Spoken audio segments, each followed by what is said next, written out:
Yo. What's going on, everybody? As you guys come in, make sure you guys hit that like button.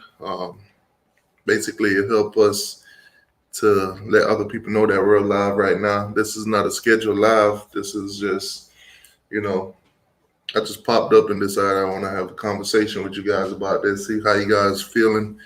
But today I seen a report that's basically talking about all the drops, all the issues that Miami's been having this season on offense. To some of you guys, it's no surprise, right now Mallory with 4 drops leads the team in drops. Um, you know, and it's been an ongoing issue. Also, I kind of want to talk about the coaching carousel a little bit. The Manny Diaz, who's going to replace him thing, because I've been seeing a lot of ridiculous stuff. Some ridiculous, some make sense, and everything like that. As you guys know, reports are coming out about Urban Myers, getting lap danced by some other girl that's not his wife and all that. That's tough. I don't know how you guys feel about that. Some of you guys are married. Some of you guys' wife wouldn't care if you had a dance with another girl, just as long as y'all don't go too far. But nonetheless, they talking about it. Urban Myers ain't doing too good at Jacksonville or whatever. So, Jacksonville 0-4. So, anything like this, they'll blow it up and make a big deal about it. But nonetheless, I see a lot of Miami Hurricane fans out there. They doing their edits. They putting Urban Meyer in that Miami Hurricane, coaching mode, whatever. This, that, and the third. I want to know what your guys' takes on this. Let me know in the chat. How would you feel about Miami going after Urban Myers?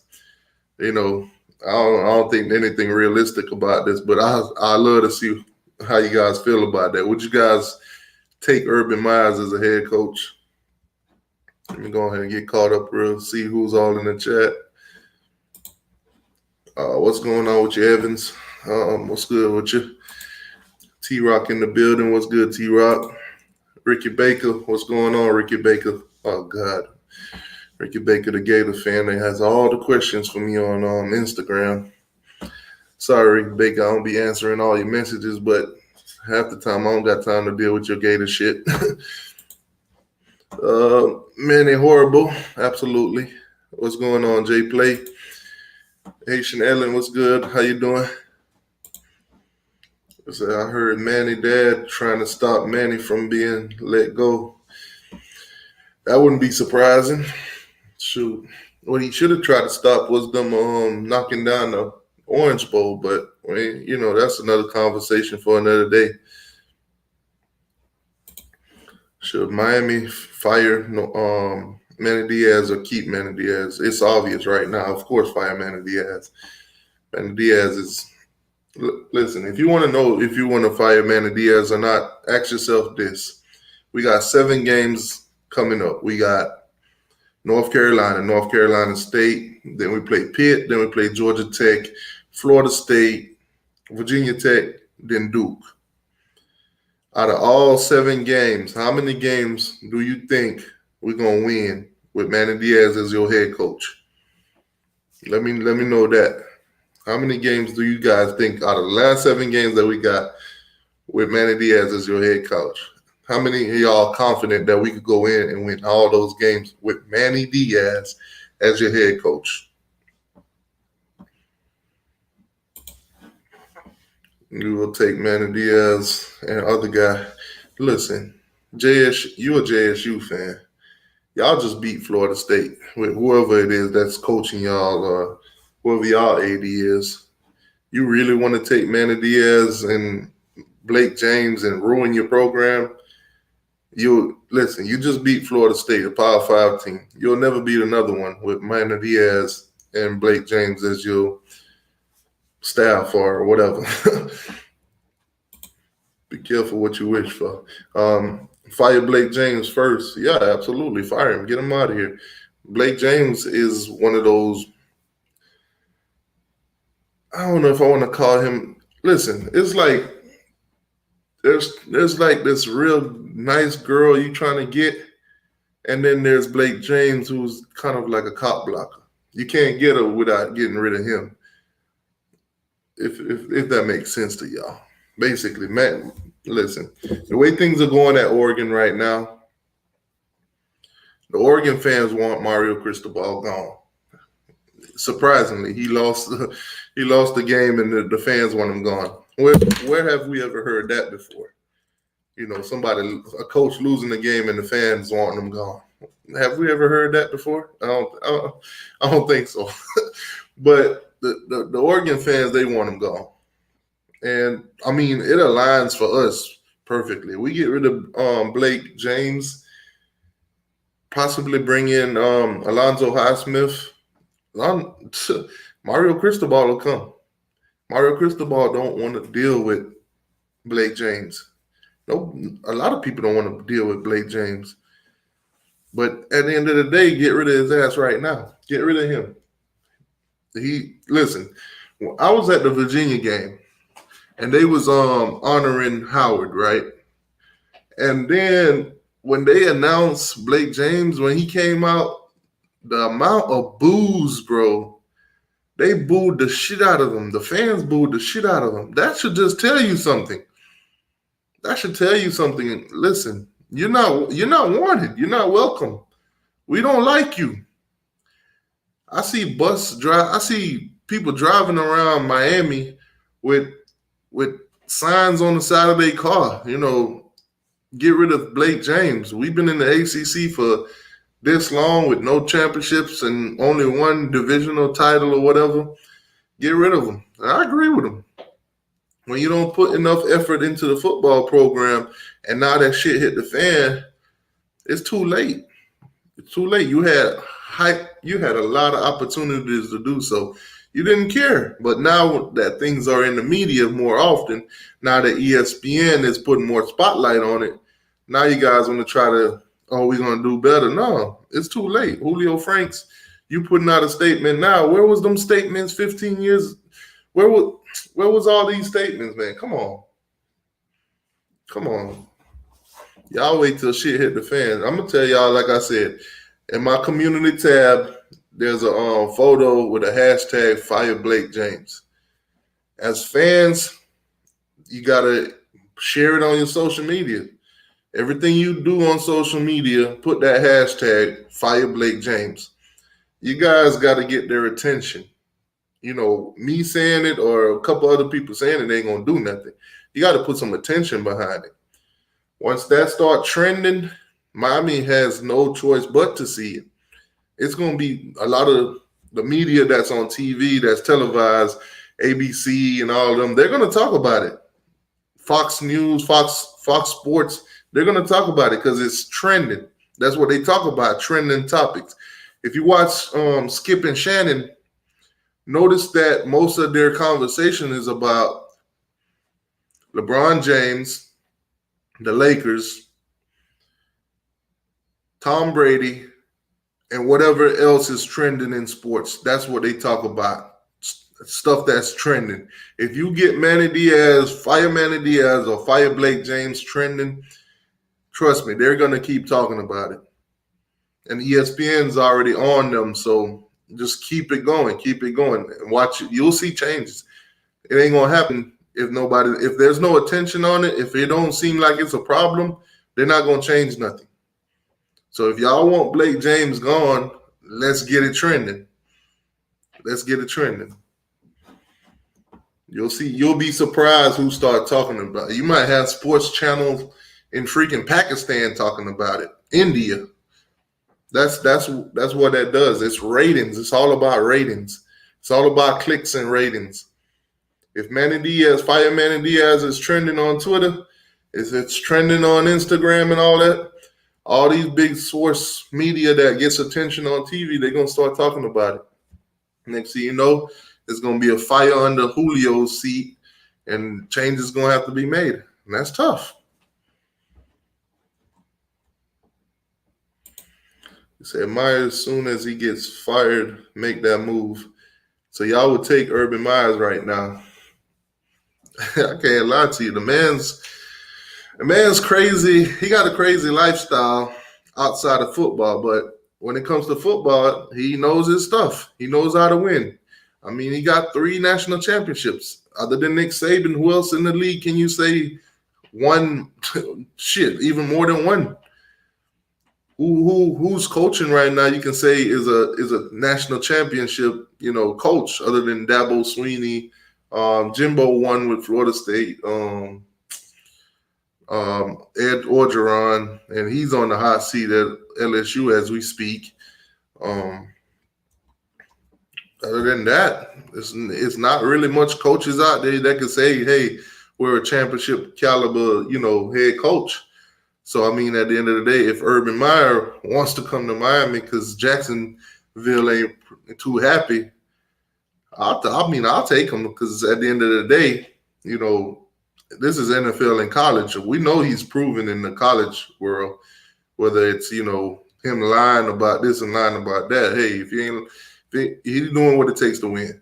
But it is what it is. I'll take Urban Meyer. That might be a fantasy, but I'll take him.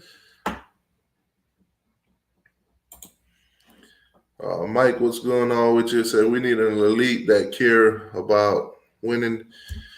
That goes for the whole coaching staff. Right. I mean, I'm still waiting to see what's going to come from all this tweets and, stuff that's going on Twitter. We've seen Pop Smoke. Pop Smoke. Wow. Pop Cooney and DVD, they tweet, whatever. Still some cryptic messages because they haven't really just straight up say what's going on. Somebody's a snake, somebody ain't real, somebody being fake. Put it, put it in regular terms that everybody understand, so we could say, hey, okay, this is what's going on. Whether whoever being betrayed, just go ahead and say it. Hey, if Manny Diaz throwing y'all under the bus saying he can't win because of y'all, say that. If it's something else, just say that. But, just throwing out cryptic and all that, we ain't got time for that. Now, all the drop balls, that, to me, it's like, it's crazy. We see Mallory. Now, Mallory, for years, we've been talking about Mallory when he was behind, Jordan. Everybody's like the ceiling for Jordan. We know that Mallory was going to be, his ceiling was going to be a little bit higher, but as of right now, I don't see Mallory playing up the potential. When I see him week in and week out, all I'm seeing is drop balls and he getting toe up on blocks. He can't block. Now, the younger guy, Aurora, he comes in and he's just a natural blocker. I think Aurora need to be getting more snaps. I think we need to put him out there a lot more often, throw him some balls and see, where he's at. Because at this moment, Mallory is just killing us, man. I go back to the Michigan State game where he's wide open in the end zone. I mean, there's not a defender around him when the ball hits him, and he just straight up dropped the touchdown. Not saying that, we would have won the game, but it could have been a difference. It could have been a ripple in that whole game. But all the drops and stuff, I don't know. Each year we go into the season and it gets worse. We are literally number 2 in the country right now in drop balls. It seems like every week we are trending in the wrong direction in everything, whether it's drop balls or missed tackles. Number 2 in the country in drop. And you know what's crazy? The team that leads the country in drop balls is the team that just beat us Thursday night. And why do they lead the country in drop balls? Well, it's because they pass the ball. They're a passing team right now. They averaging 430 yards a game. That's what they do. They pass the ball. So, of course, the drops for them is going to be high because they throw the ball at a more high rate. But us, it's ridiculous, man. It's ridiculous. It's like our wide receivers need some special glue or something. Does anybody got a special on Gorilla Glue or anything like that? Because apparently we need to send a whole shipment down to Miami because our receivers can't catch and our tight end definitely can't catch.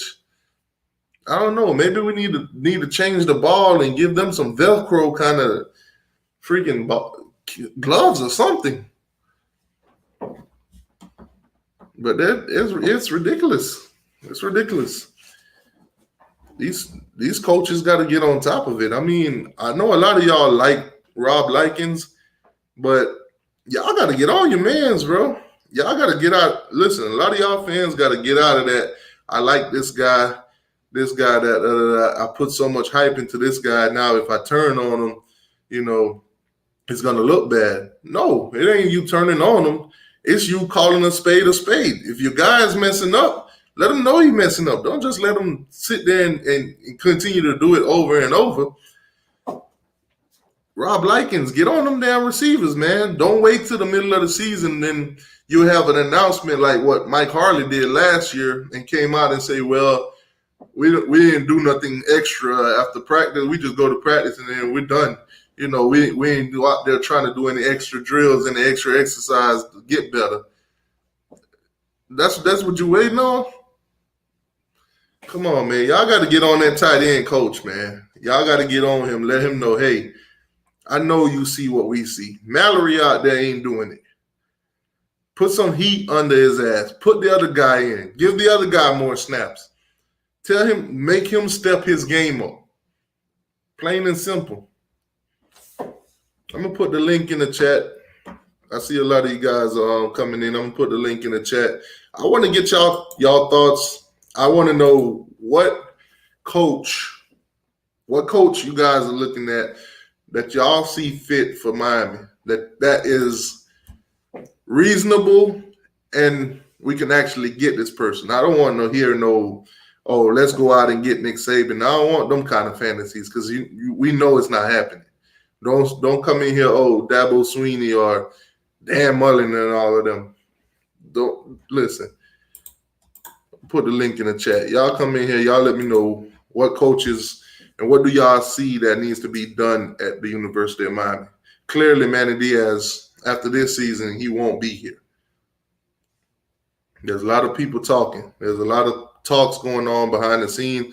I can't come on here and tell you guys this and that is going to happen because right now everything changed every damn week. But the link is in the chat. I want to get y'all thoughts and opinions on some of these issues. What's going on, literally.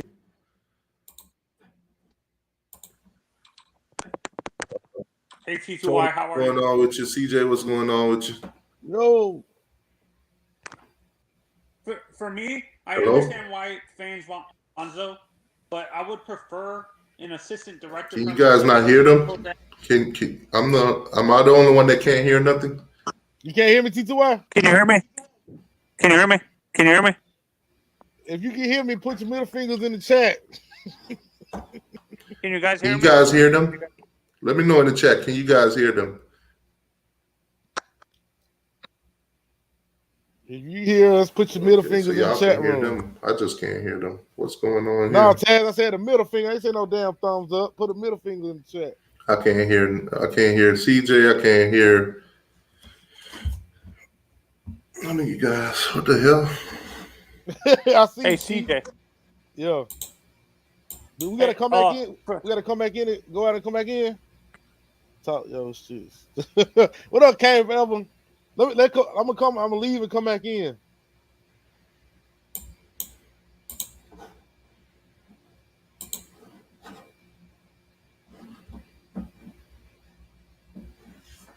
Hold on. I'm gonna put the link back in the chat.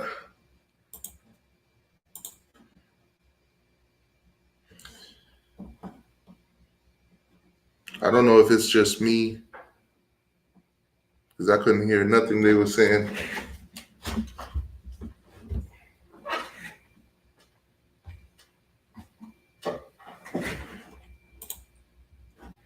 Can you hear me now? Can you hear me now? You hear me? T2Y. Can y'all hear them in the chat? What the hell? What you got going on, T2Y? This audio now.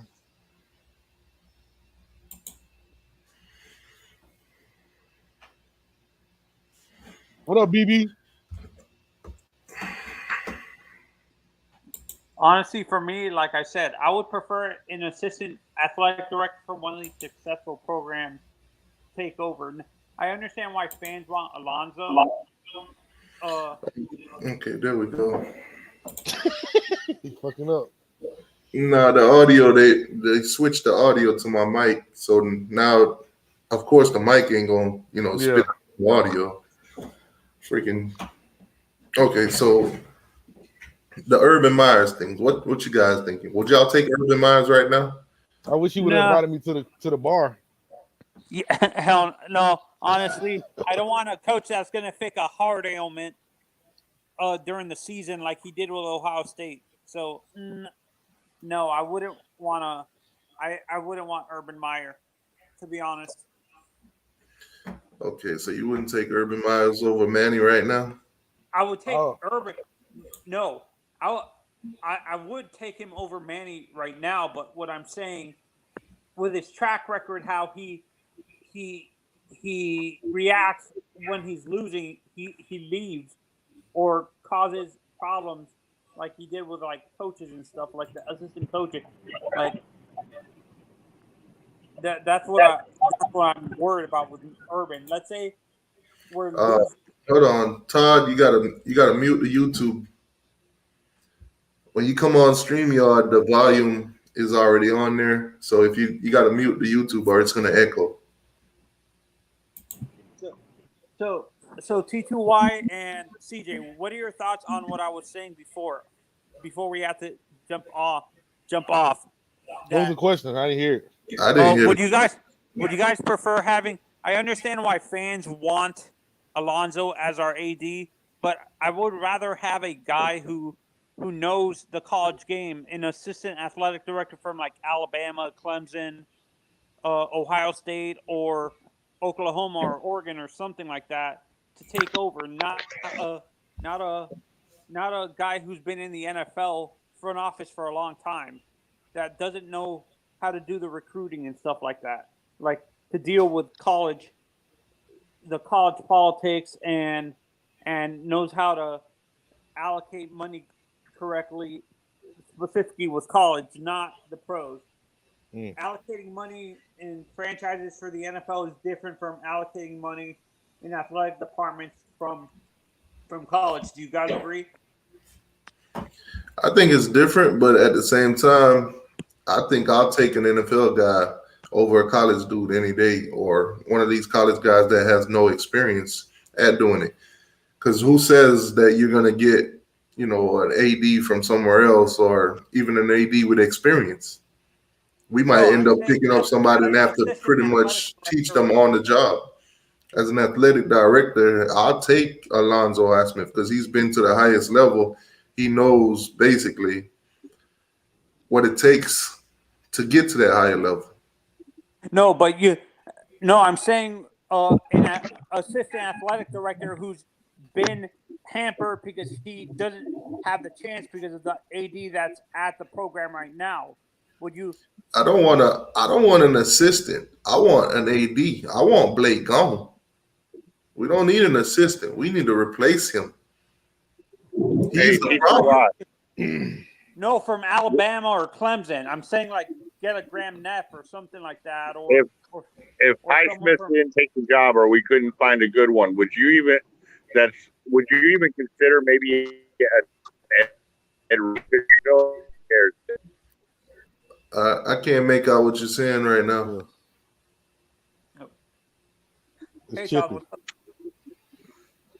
Yeah, his audio was going in and out. As far as that question, I would just say I would rather have Highsmith.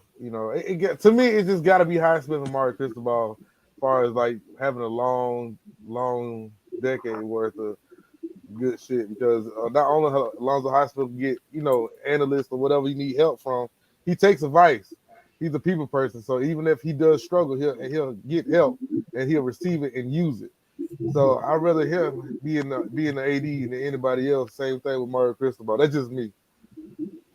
I understand why you guys want a guy like Alonzo, but you understand where I'm coming from. You want a guy who has the experience in college, like an assistant AD who's been stuck under someone who hasn't got a fair chance to be an AD. That's what I'm saying. Like a guy from Alabama or Clemson or something like that, or Ohio State or Oklahoma, who's been stuck under the current AD for a long time, that we can move, who has experience at the Power 5 level and stuff like that. I'm not bashing Alonzo, but he doesn't.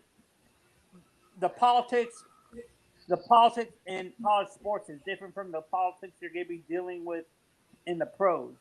You're paying people in the pros, but you're in college. You're dealing with outside sources that don't want to be funding the program, or that's what I'm trying to stress. I need someone who has experience fundraising in a college setting. If you know what I'm saying, CJ, I understand why people want Alonzo. No, I understand what he's saying. He wants somebody that has the experience, that been in the college level for as long as they've been in the college level, and then they know how to maneuver and do everything already when they come in. That'd be the cheapest way to do it. Yeah, I agree. That would be the cheapest way. I get what he's saying, but at the same time, who's to say one of those assistants can come down here and actually raise money? Because you're talking about a guy from Ohio State, Alabama, and all those places. Who's to say that boosters and, are going to click to this guy like the way they do with Blake James? I mean, Alonzo Highsmith, we know he's a Miami guy. We know he's played championship football for Miami. So I'm pretty sure most of these boosters would open up their pockets for him just as much as they do for Blake James. This is not just any name that you're throwing in there. This is a guy that's literally bleeds Hurricane. Okay. How about having Alonzo as a football AD but keeping Blake James for the fundraising portion, like having him as a fundraiser? Listen, if that comes down to it, I'll take that. I mean, get Blake James away from our football program, period. Yeah. I mean, if they could get him away from our baseball and basketball programs, because obviously, we're not doing what we usually do in baseball anymore. We've never really been a basketball team to begin with, but it's not getting no better with Blake James. Yeah. If they want to move him out of, the sports aspects of it and keep him, I don't care. But as long as, we get somebody in there that's going to care about football and basketball, baseball, or whatever, okay, I'm fine with that. So that's another question. Would you guys then, if you're doing that, would you hire ADs for each sport, for basketball, baseball, and football, or just have Alonzo being the athletic director for all three sports? I think it'll probably be better off having him for all three sports. I'll have to beg the difference. I have to say we need an AD for each department if it fits the budget. If we can do that, they can fit the budget. I think that'll be great. Because that's how programs like Alabama, Clemson, Ohio State, Oklahoma, and Oregon are successful. They have an AD. They have one AD that controls everything, that manages everything, but they have ADs for each sport, an assistant AD that controls each sport, and stuff like that. That's how a successful program is run. I think that's what's hindered Miami the past 20 years.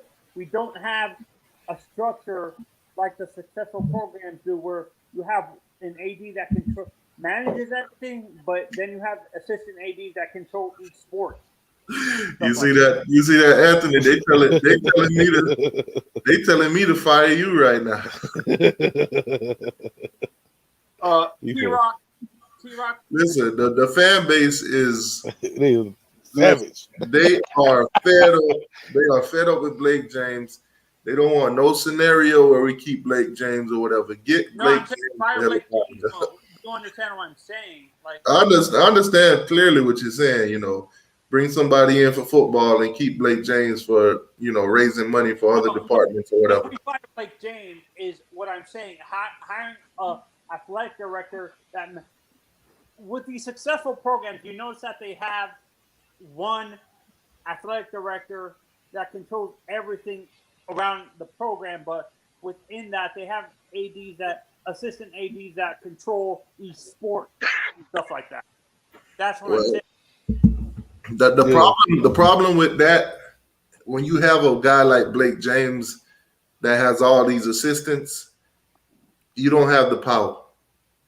A guy like Alonzo Highsmith wants to have the power to do what he needs to do to get this football program to where it needs to be.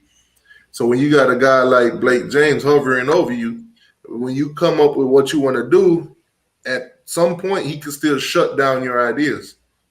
At some point he'll still have the power to say no. That's not what Alonzo wants to come into, or pretty much probably any AD, because if that's the case, nothing's gonna change. Whatever Blake James don't feel fit, he's gonna say no, and there's nothing you can do about it. There's no power. You gotta be able to have the power to do what you want. Okay, then have Alonzo be the one that is managing everything. Then he has assistant ADs for each sport. That's what I'm saying. Have Alonzo be Anthony, why do you want to keep Blake James? No, I'm not. No, I'm saying fire Blake James. Yeah, have Alonzo being the overarching AD, athletic director, like you see at Alabama. Then he has people under him that controls every sport.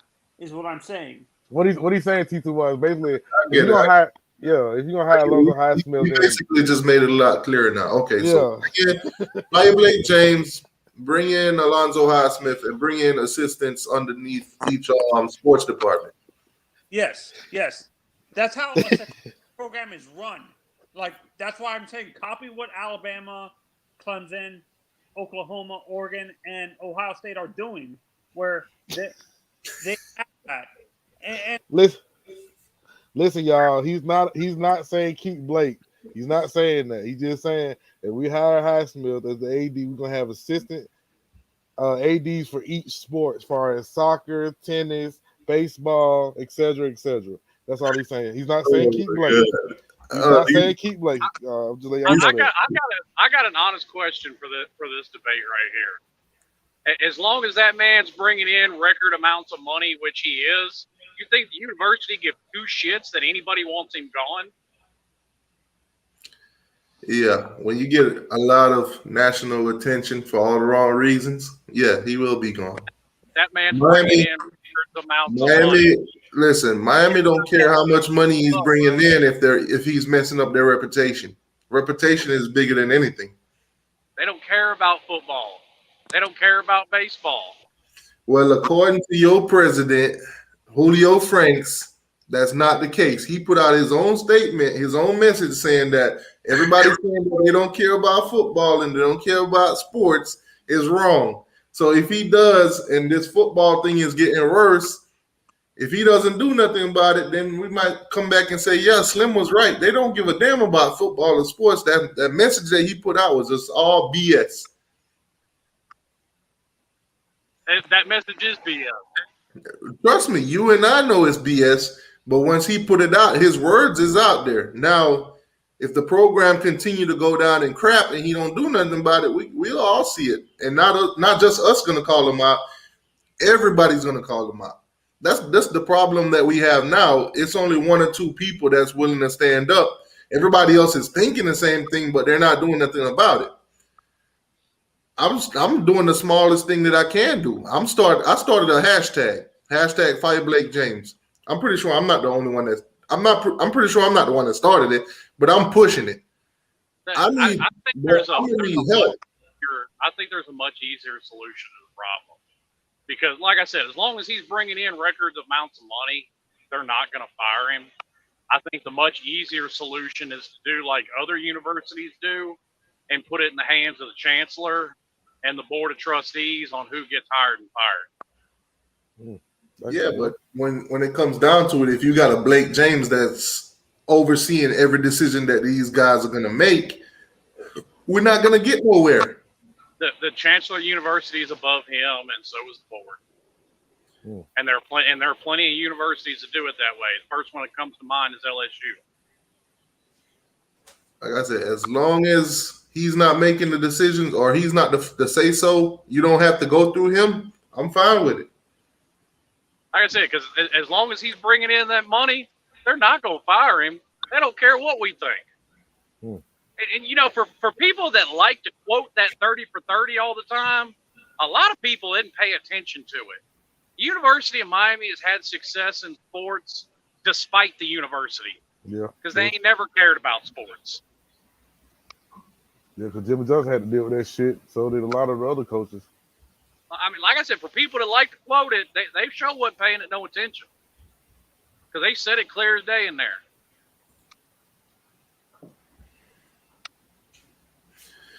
Well, like I said, as long as Blake James is making the decisions, as long as they put it in his hand, we ain't gonna see nothing but mediocre. So Slim, if you don't think that's going to happen, they're not going to fire Blake because of the raising money. Would you move him into a fundraising portion of the athletic department, keep him, and like create a position for him that's specifically fundraising, or that's specifically meant for fundraising and stuff, or that wouldn't make any difference at all and stuff like that? No, I would leave him exactly where he's at, doing exactly what he's doing, except for hiring and firing of coaches. Yeah, strip that away from him. Chancellor of the university or the board. Which there are football players on the board. Well, there's a football player on the board of trustees. Bernie Kosar is on the board of trustees. MJ says Mark Rogers is an idiot. Don't know what I don't know where that's coming from. You might have to elaborate on that, MJ. But there ain't a whole lot of elaboration needed. That's a very true statement. Why is that, Slim? I don't. Okay, so yeah, I don't watch Mark Rogers like that, so I don't know. So why is Mark Rogers considered an idiot? Well, just from a football standpoint, last year that man said Kentucky was going to win the SEC. You got to be on some good shit to come up with that. Wow. So hey, I mean, I didn't say it. MJ said it. A lot of you guys are in the chat agreeing with it. So like I said, I don't know what Mark Rogers said, but hey, that's tough. Now, granted, I'll admit I'm a biased opinion. I don't like Mark Rogers. I've met the man. He comes across very stuck up and pompous and arrogant to me. In essence, you're comparing him to Paul Feinbaum? That's a good comparison. Now, see, the problem with Paul Feinbaum, though, is some people actually take him seriously as a football analyst, and he's not. Paul Feinbaum's just the highest paid troll in the world. Yeah. Now, Battle Tested says, I don't think it's hard to raise money in Miami. Everyone down here is looking for tax write-offs. That's tough. So Blake James is pretty much a tax write-off guy. Hey, throw him a couple $100,000s here and there. Hey, avoid the IRS basically. And that may be exactly what he's doing to get people to donate at record levels. Because I got to give him that. That man's raised more money as the AD at Miami than the last three combined. So we got another idiot. He says that Barry Jackson is an idiot. Oh God. So everybody's just idiots today, man. Y'all can't just be calling people idiots. Y'all gotta elaborate. What have they done to be called an idiot? Maybe. With Barry Jackson specifically, I know where he's coming from. Like he false reports stuff about the Dolphins most of the time. That's what he's saying. Like Barry Jackson says he has sources, third party sources that are sometimes inaccurate, and he puts out like he has a first party source. Like he He's talking directly to the AD. Is what he's saying. Man, Barry Jackson got just as many sources as every Miami Hurricanes YouTuber.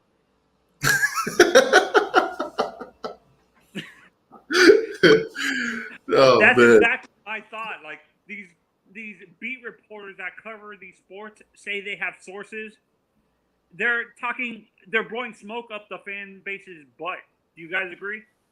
Listen, man, I got a cousin that got another cousin that brother, sister, auntie works at the university. Hey, you know what? I just thought about it. Shots fired. Listen, Now, man. What was getting me is what you said, what you were talking about at the beginning, talking about cryptic tweets and what are people trying to say. Man, half these damn tweets these kids putting out are song lyrics. No. This wasn't the kids. I'm talking about the coaches. 2 of the coaches came out saying basically, you know, people are being snakes and people are being fake and this, that, and the third. So, you know, that Friday they had that meeting, and then all of a sudden that Friday night they're tweeting this. So, you know, some things were said, but now they're putting this out, but they're not being, you know. You're not calling out the person who they think is a snake. You're gonna find is there no disgruntled employee at every workplace in America? I think there is. Yeah, but when you got 2 guys come out and put it on a public platform like that, and the hashtags are like, you know, cut the head off the snakes. We know who the real ones are and who's the fake ones and stuff like that. You know, something happened. You just don't know what it is. But it could also be nothing more than somebody's butt hurt. True that, but I want to know the details of that butt hurt. Why are you butt hurt? And if it's just because you and your little feelers over something, or somebody will mean to you, man, I don't give a fuck. Shut the hell up. Yeah, at the end of the day, man, stuff is behind the scene. A lot of guys, like I said, they put out these cryptic. They're not going to be straightforward because at the end of the day, tomorrow shit could change, and then they'll be like, damn, I shouldn't put that out. But yeah, because all of a sudden people realize, oh, I looked at that the wrong way. That ain't what it was. That ain't what was meant by it. And then you're looking like a dummy because you got shit out there on Twitter. Yeah, but when you see stuff like people calling snakes and all that kind of crap, the first thing you don't think is like, damn, somebody being thrown under the bus or somebody's, you know, being betrayed. For some odd reason, I think the people, they don't want to say it, but I think they're calling Manny a snake. They don't want to say it. I think so too, but I don't want to say that and be totally wrong because who knows? They could be talking about Blake James, or they could be talking about us fans, or you know, the former players. They could be talking about the water boy. Yeah. You don't know who hurt somebody's feelings. Smell the water boy. Yeah, how dare you put blue Gatorade instead of orange? The water boy. You know what? Hey, I've seen folks get in fights over shit like that. Yeah. Who the hell drink blue Gatorade other than you? We like the orange kind.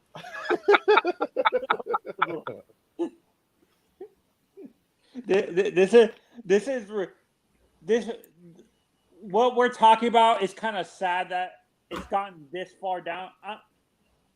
Like I said, I go on other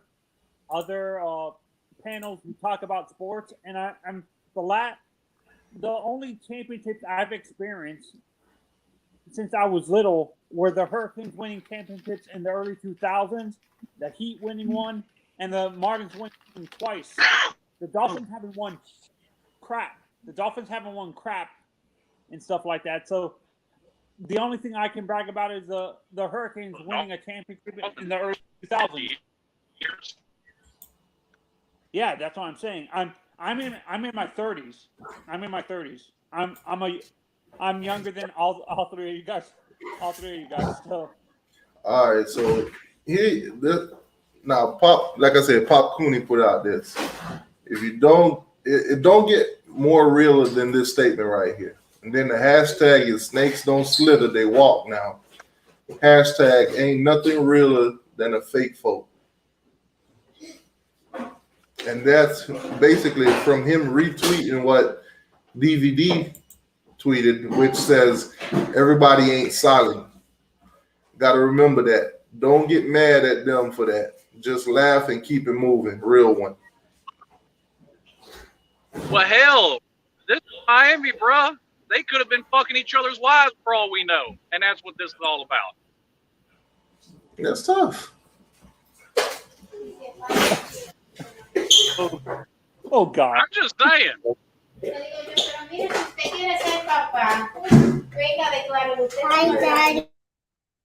I mean, supposedly Perry running around fucking the kicker's old lady. So I mean, what's the difference between the players doing it and the coaching staff doing it? See, I'm just sitting back waiting for everything to come out like this guy on the screen, just eating the popcorn. Then we can all put all the pieces to the puzzle together. Like, oh, okay, that's what happened. I'm honestly surprised that certain parts of the Hurricane fan base haven't already started attacking Bro Regales for missing that kick against Virginia, like they did with Baxa and stuff like that. Get no death threats yet. Yeah, but that was one kick. When it come a consistent thing, you'll start seeing it. I don't put it past it. No, yeah, but see, when they did that with Baxter, though, it wasn't a consistent thing. That was at the beginning of the year, and he had kicked 80% the year before. Yeah, that's what I'm saying. I don't get what possesses fans to. Is it just stupidity? They're liquored up and then they post something stupid like that, or and they post something like that, Slim and T2Y, that's why you get some of that type of stuff, that these fans are liquored up and they're still emotional over a loss and stuff like that. Well, I think it was a bigger game too. It was the Florida game. I'm sure what you're saying plays a part in it. But what plays a part in it too is just, you know, when folks are on the internet behind an account that ain't their real name, oh, you find some tough motherfuckers quick. Yeah, you find out that people they're tougher than they actually are when they're behind a account, is what you're saying. Yeah.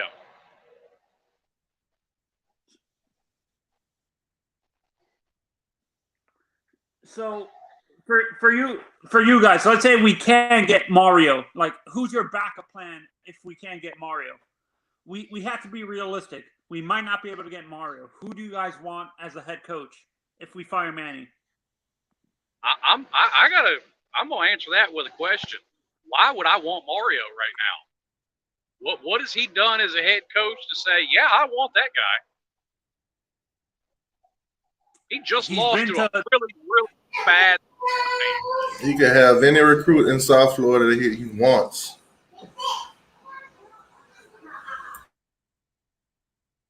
Yeah, I agree with T2Y that the recruiting, and he's been in three different years. He's been in the final four for the college football playoff. So no, he hasn't. He's yet to the playoff. He's won one bowl and then turned around and had a 3-win season. He's recruiting in Oregon. Everybody knows he can recruit. He's the best recruiter in the nation. Y'all want you Freeze? Ooh, I don't know if you want them problems that come with you Freeze. How about you Freeze is going to be the same problems that come with Urban Myers. Yeah, they are. I mean, both are good coaches, but what about Mike Leach? No. How about Bill O'Brien, the OC at Alabama? No. Make sure y'all check out Miami Flow tonight. He's gonna be on tonight at 9:00. And for those of y'all that's looking at tight end, Skinner basically our number one tight end target. Well, there you go, right there. 6 hats on the table.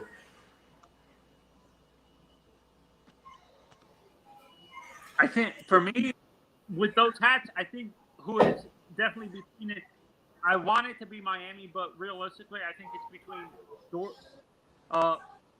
Alabama, Clemson, and Florida. I want Miami to be in the top 4, but and with those final 3 selections, I'm gonna tell you, you're totally wrong on every one of them.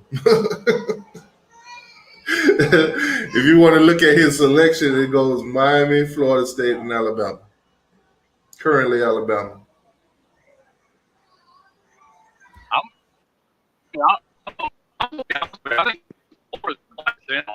I don't think Dan Mullen's going to be the coach there next year. I think he's going to take another job. I'm saying look, this. Florida's ranked. I can't figure out why. God, no. Why would I?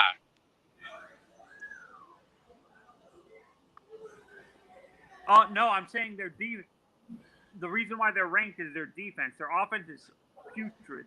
Their defense is why they're ranked that high. Their defense is terrible. They've been hollering about firing Todd Grantham for 2 years.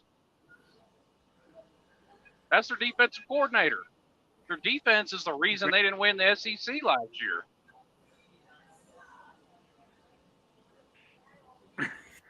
Yeah. Right now, currently, we rank 44th in recruiting. At the rate that we're going, losing games, it's going to be tough to pinpoint where we actually going to stand at the end of the year when it comes to recruiting, man. Who's even? Like I said, I'm not the only one that's puffing smoke. Look at this.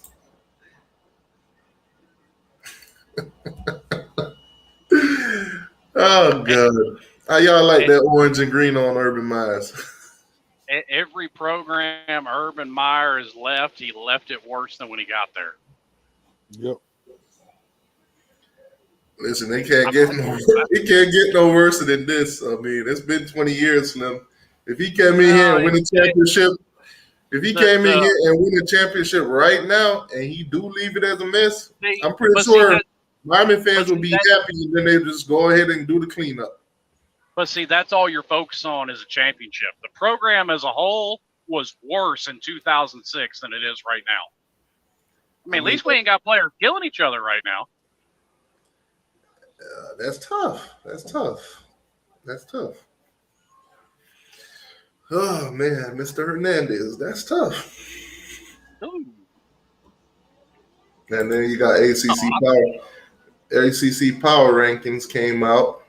Of course, we're number 11. We're still better than Florida State, Duke, and Syracuse. That's tough. Well, it's a little early for all that, too. We played one conference game. Man, now looking at this power rankings after 5 games or whatever, it's crazy because a lot of things have shifted. You know, Clemson's not sitting at number 1. You got 2 other Atlantic team that's above them. You got Pitt and Virginia Tech just way ahead of us. This makes no sense. Because they've played more conference games than we have. That's why. Right. They got North Carolina ahead of us. North Carolina's played 2 conference games and lost both of them. No, they played 3. They're 1 and 2 in conference right now. I thought they only played 2 conference games. Okay. No, they lost to the first game they lost to Virginia Tech. Yeah, they lost to Virginia Tech and they lost to Georgia Tech. Yeah, and they beat somebody. I forgot who they beat. Hold on. Virginia. That was it. They beat Virginia. Yeah. So they played 3. Yep. But that's what it is, man. That's where we at right now. But like I said, this season in general, I mean, college football overall, the top 25 each week, it's like somebody get upset. Some go down every week. We just seen Oregon, number 3 in the country, get beat in overtime by Stanford. Hell, we just seen Kentucky beat Florida, which I'm pretty I'm pretty hyped about that a little bit. Man, you realize, and that's exactly why I don't want Dan Mullen, or whoever it was said something about hiring Dan Mullen. That man is the only coach at the University of Florida in the last 30 years to lose twice to Kentucky. What y'all think about Butch Davis?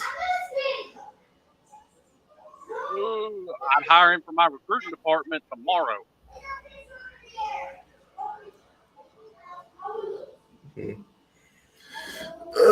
Names, like I said, man, you know how it goes. Names are being flied around right now. Some of them don't really have no smoke behind it, no fire, no flame, nothing, no heat.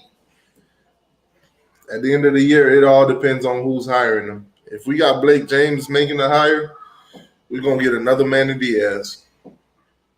Well, I'm going to be honest with you. Really and truly, there's no smoke behind any of them because the university done come out and said they're behind Manny till the end of the year. And, I mean, they're going to say that every time. So who's to say they're even looking at getting rid of him? As much as the fan base may want them to, I go back to what I said about Blake James. Just because the fan base wants it don't mean the university gives a shit. Hold on, man. Let me hear what my man's here got to say. You know, Urban Myers. He seems to be about the right thing. So, it's not your time to really get anything about something as serious as pandemic and medical causation. I'm hearing those words, litigation and, future issues. So you just got to trust that the people care and love you and go about your business and train as hard as you can. If there's a season, there is. If not, and you're a senior and get ready for the NFL, you got to do that too. So, we live under the world of E plus R equals O. That means you can't control events in your life. You can control how you respond. Respond positively, move forward. So what would be? So why is it a dude in the background with no shirt on? That's what I'm trying to figure out. Y'all see the reflection?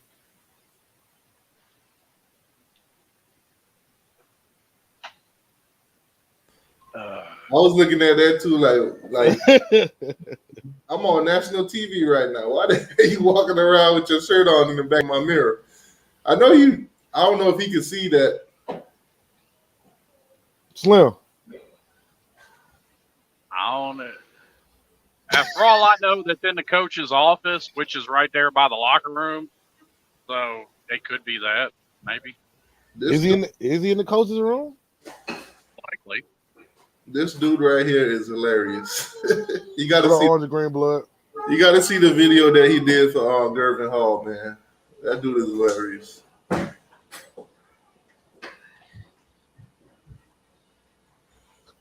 Okay, so that's basically the whole scandal that's going on with Urban Myers right now. Getting lap dance at a bar or whatever. Hurricane Minnesota is Brian Pomper. that ain't even a scandal. Who gives a shit? Man, shout out to Urban Myers, man. Live your best life, Urban Myers. Don't listen to them, man. If you want to get a lap dance, get you a lap dance, man. Hey, T2, I put that stream in the chat. Louisiana Kane want to hop in. If this man want to get him a lap dance, let the man get him a lap dance, man.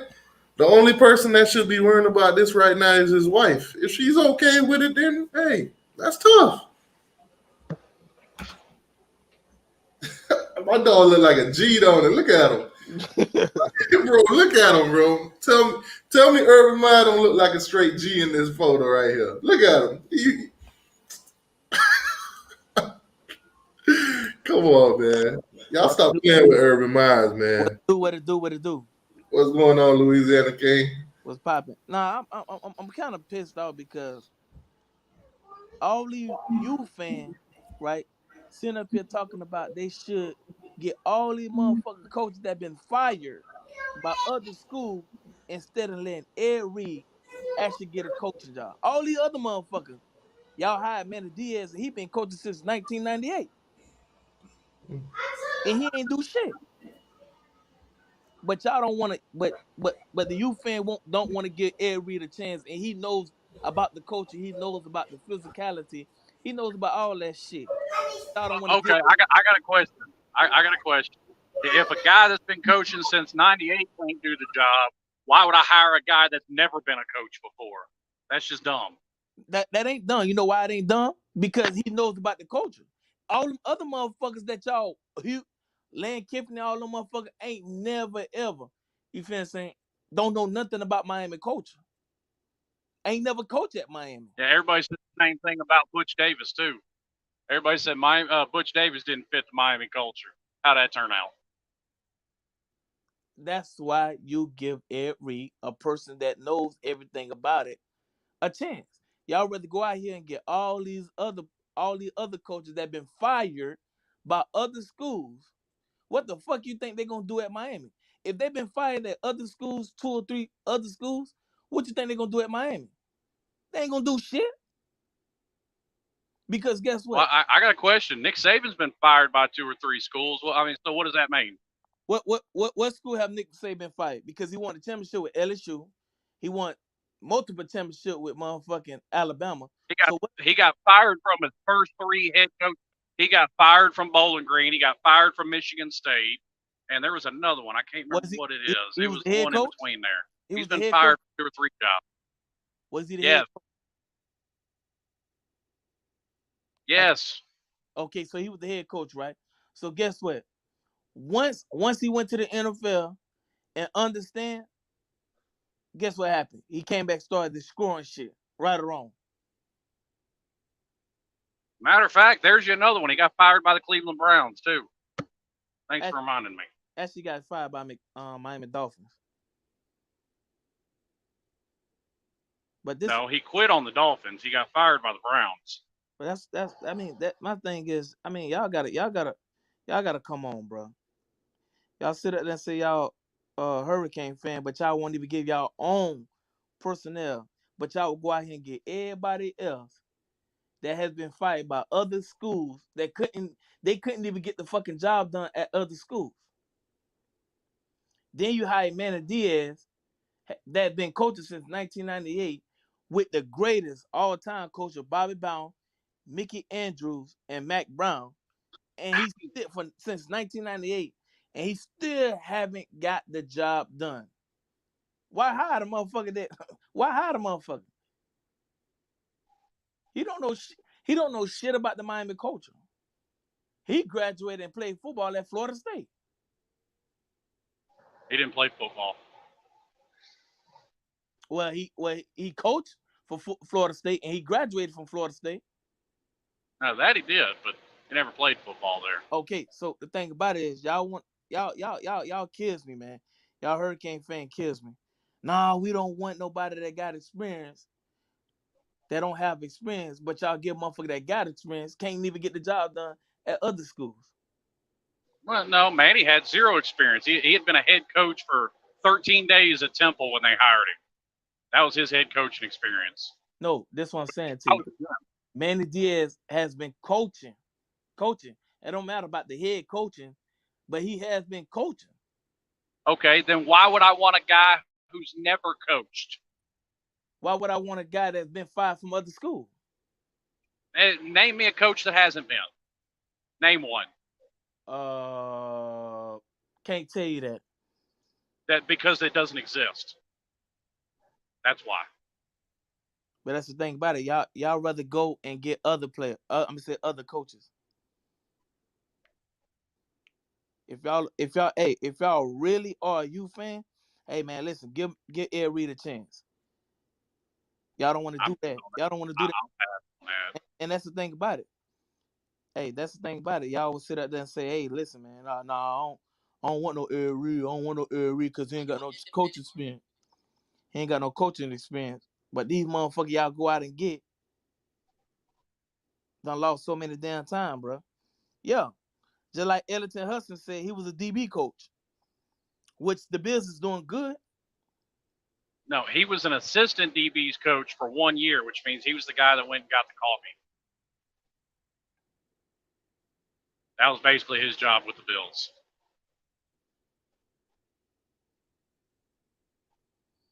My thing is, man, then we go and get another motherfucker. Then guess what y'all gonna say? Man, why the fuck we hire him? Why the fuck we hire him? You're right, because they won't give anybody the time that's needed to turn the program around. Nobody. Do y'all think Manny Diaz deserve any more time? Let me know in the chat. To be honest with you, no. And reason why I said that because he or what you call he's what you call selfish. He just like Mark Richt, he want to take over everything, but not actually hire motherfuckers. Now you done took over the defense, and guess what? We last on a lot of shit. Yeah, I'm glad you brought that up, because exactly what Mark Richt did is exactly what Lane Kiffin does, and I've seen a bunch of people type Lane Kiffin in the comment section about hiring him. But and that's what I'm saying to you. Lane Kiffin, what, coaching at Ole Miss? Yeah, he's coach at Ole Miss. He just got blown out by Alabama. What was it? 20 points, give or take, something like that. 21. A blowout is a blowout. Well, I mean, I've made very clear before that Lane Kiffin doesn't have a winning record anywhere as a head coach. And From then the Raiders to Tennessee to USC, everywhere he's been. People have to stop saying Mario. Mario would never come here, never. And the reason why he would never come here because he's doing excellent at Oregon. Not really. What is their record? Right now? Correct. What are they? 4-1, 3-1, something like that. 4-1. Okay. All right. So what was he last year? He won 3 games last year. With Oregon. After making the Rose Bowl the year before. Oh, I gotta go and check that out. Oh yeah, last year was a disappointment. I mean, really, that one year they made the Rose Bowl has really been the only good year you can say he's had there. Well, was he better than Chip Kelly? Hold on, time out. Meyer says it's up to the team leaders to get back on the same track. The ownership of his team is with the players. You said what now? He's saying the ownership of the team is with the players. So basically, he's saying that the players are in control of the team, not him. But that's y'all still think y'all want Urban Meyers, man? Let me know in the chat. That's tough. Urban Meyer, no, I don't want Urban Meyers. The only reason why I don't want Urban Meyer because he coached at Florida Gators, and I don't like Florida Gators or Florida State. Hey, man, at the end of the day, you got to be a Randy Shannon type of guy. I don't give a damn what school it is and just go. But he's making too much money, man, at Jacksonville, so that ain't going to be no time. I mean, at the end of the day, it ain't about how much money he's making because Jacksonville ain't going to be with him too much longer. They 0-4. Probably who they going to beat? Well, I mean, Jacksonville's not fixing to fire him because Jacksonville's horrible and it's his first season. Correct. But Urban Meyer's not like in the NFL because in the NFL, you got to deal with players too much. In college, despite what Urban says, you have more control over the team. I mean, Nick Saban said that in interviews before. It's why he came back to college, dealing with all those egos in the NFL.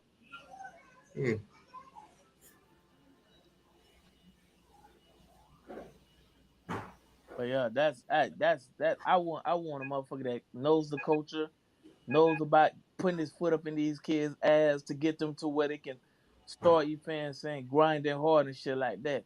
You look at a lot of these players out here, right? They be hesitating on the field and shit, and don't want to run running backs downs and all this shit.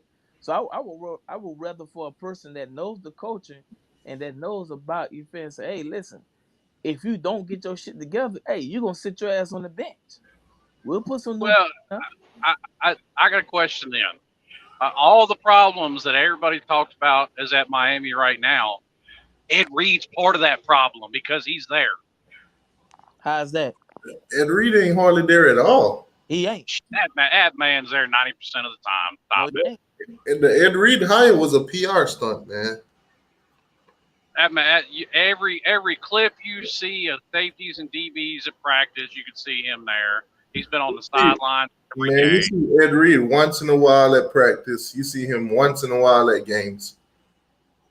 Stop it, Tim. Stop it. They play. Yeah, he's there, but he don't have an input. He don't have an input. They won't let him have an input. Did you see when he tried to talk to Manny Diaz on the sideline and Manny just walked away from him? Exactly. That's what I'm saying to you. He's This trying man don't have. He said it himself. He is not coaching. He's not allowed to be on that field coaching, and that's one of the issues. That's one of the problems.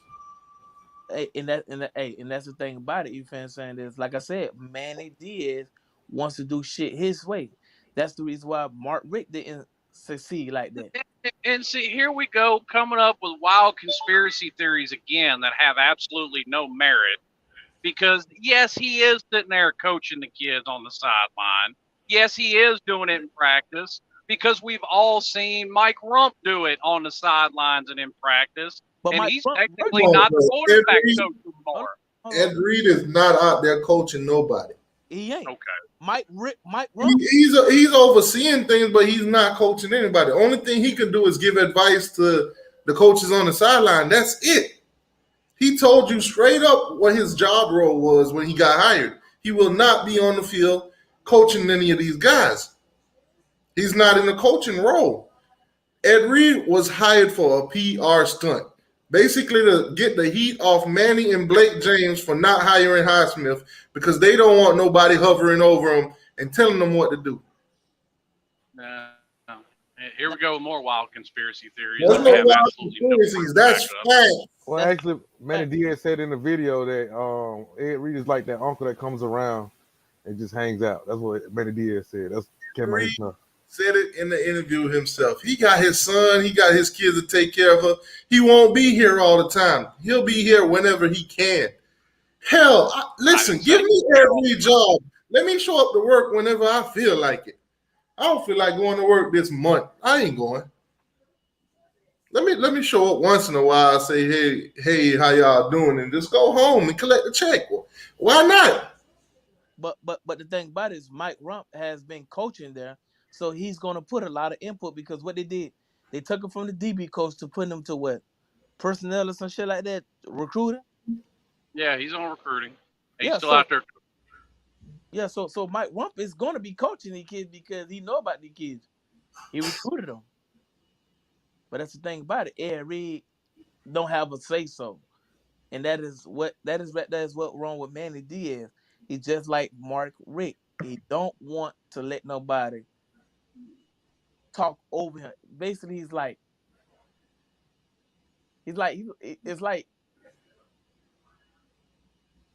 working at Walmart, right? It's like working at Walmart, and you're the department manager. You know everything about your shit, and a new motherfucker, you fancy that just started, that's assistant manager that don't know shit about you, don't know shit about your department, can come in and tell you what to do. You be looking at the shit like, man, how the fuck you can tell me what the fuck to do? Well, like I've said before, as soon as somebody comes up with any proof whatsoever that any of that bullshit's true, then I might believe it. But since nobody has any, it's a whole bunch of noise to me. Slim, did you listen to Ed Reed's interview when he got that position as chief of staff? Yes, but I've also been paying attention to what he's done at every single game this year that he's been at, which is all of them. Which is walk on the sideline. Basically. Try to tell Manny some shit and Manny walk away from him. Ed Reed can't call plays. The one situation where I seen Ed Reed was able to do anything was when he took matters in his own hand and talked to a referee to watch a freaking guy that's holding. No, but he is sitting there talking to players on the sidelines. Yeah, he can't tell these players what to go out there and do, what the play to run. He could talk to them, hey, watch this, and that guy might have a tendency of that, or this, that, and the third. But at the end of the day, he's calling the plays. He's not calling. He's not going to tell you what play to run or anything like that. So why would I want him to? He ain't never done it. You don't know the first thing about it. How do you know that? Y'all, yeah, see, that's the thing about it. Y'all won't give him a chance. All you say he don't know it. How do you know he don't know it? Because he's never done it. You don't know how to do something that you ain't never done. Okay, so Manny been knowing how to do this shit, and what happened? Listen, a kid could pick up a basketball right now. Ain't never done it before. See the freaking goal out there and throw the damn ball right in it. What happened? A huge Freeze been doing it. What happened? Les Meyer been doing it. What happened? You telling me Ed Reed that's played in the league, that's played in college, that's a Hall of Famer in both, can't pick up a simple job as coaching, whether it's position, whether it's coordinator or anything like that? He hasn't done it. He was an assistant corners coach for 1 year.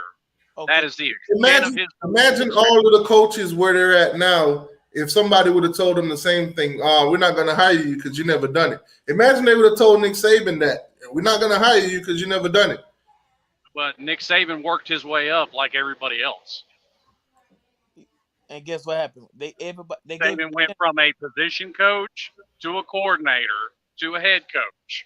Okay, so exactly just like I said about Manny Diaz. Manny Diaz been doing the same shit as Urban Myers, Nick Saban, working his way up and still haven't accomplished shit. Okay, so why would I want a guy that hasn't done the first 2 steps and think that he can succeed at the third? That don't make any sense. That does make sense because you know what's gonna happen? When we come out of that bye week and we go play North Carolina, and Mac Brown put a stump in our ass, that's when all these narratives are going to change. All y'all that's still on this Manny Diaz, give him a chance shit, we'll see. I'm that way with every coach. I told you. We lose by 50 to North Carolina because Mac Jones knows how the hell to break down this Manny Diaz bullshit-ass defense. All the narrative will change. Everybody that's still giving Manny a chance, y'all gonna be out here with pitchforks. Y'all gonna be flying banners. Watch. I'm not on the Manny train no more, but I don't think we should hire Ed Reed as head coach. Why? Because you figuring the same thing like other motherfucking U fans saying, right? Oh, he haven't had experience. No, I just feel like it's stupid. I'm sure if they offer him the head coach job, he's not going to take it. What? Because he want to coach. Hold on. Tell me what? He want to coach. Listen, if they hire Ed Reed right now as head coach, he's taking that. No chance he says no. Not even not 0% chance he says no. And guess what he gonna do when he take it? He gonna hire all the motherfucking greats to come to the program and help out. And what are they gonna do? They're players. They're not coaches though. Like y'all think getting Ray Lewis back and all these boys back and put them at position and coach is gonna make us win? No, we're gonna look stupid and then nobody gonna like them no more. Okay, so my thing is, that's funny. Hey Jedi, who do you want them to go and get? Coach O from LSU. Coach who? Oh my God. He ain't coming. You talking about Ed? How they're finna fire him? LSU don't want them there. Listen, even though Miami don't want nothing to do with O. You gotta look up your history on Coach O in Miami, Jedi. Well, not even his history with Miami, just his history as a head coach. Period is not a good one. Well, I'll take anybody over Ed Reed, though. See that? Hey. All of you fans want to take everybody else, right? And then soon why? Give me a reason why to take Ed Reed. Hold on. So, just like Manny Diaz, hold on. I'm gonna put this down right now. DTY, I want you to record this clip. If they hire Ed Reed as coach, within 3 years, Miami fans will be burning his jersey. I bet you $1,000 on that. And now we're talking hypothetics. So you know what? But look, I'm gonna tell y'all this. I wouldn't mind seeing if they would have fired Manny this bye week and let Ed Reed take over as the interim head coach to see how he, would do with the team. I wouldn't mind doing that though.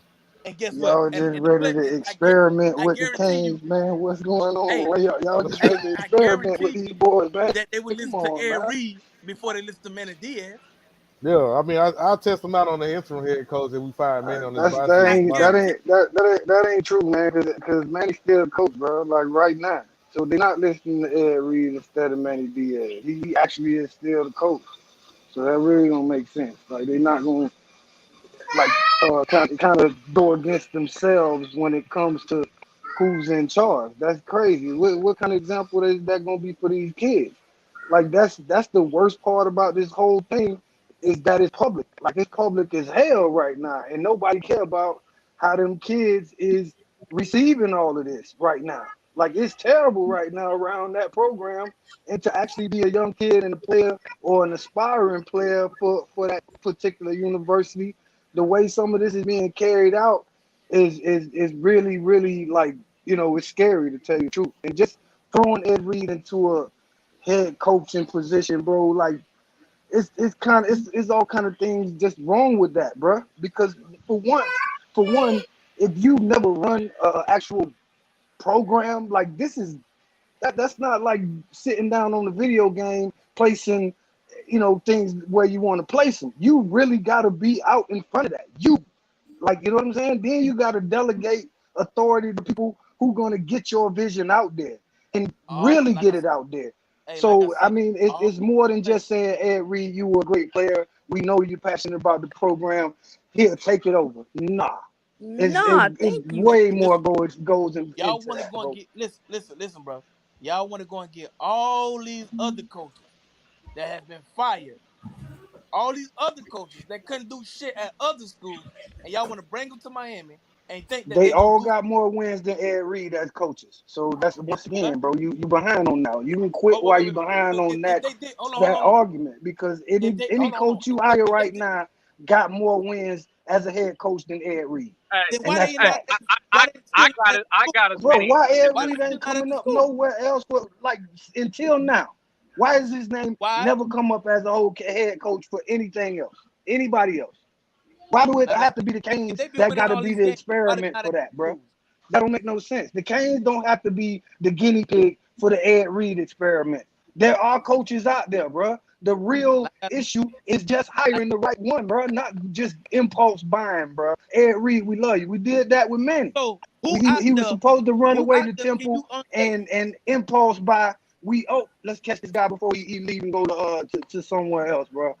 Nah, we ain't doing no more impulse buying, man. Like I You know what I said, mean? who That's y'all true. gonna get? Exactly. It got to be somebody with some experience, some And then winning, at least. if Blake James doing the hiring, it don't matter who they hire.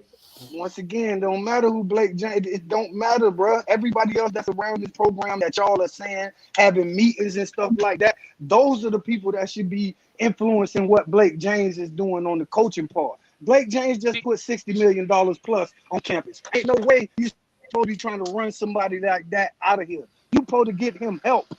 You got to get that guy some help. That and as far as the football operations are concerned, bro, not just run somebody who put $60 million plus on your campus. That's not easy to do, bro. Find that person that can fundraise and do all that there. Nah, you don't do that. And that goes to what Anthony said earlier. Maybe keep him in his role, but bring somebody in to oversee the sports. Let him do his fundraising, but bring somebody. I agree. Everything this guy just said is the truth. 100% point blank period. Yeah. Now, I got a question, T2I. Name me an AD at any university that hasn't made a wrong hire. Alabama made wrong hires for 20 years. Facts. Yeah, but I don't care about these other universities, Slim. I don't care. The last 20 years, we've been making the wrong hires. That's what I'm talking about.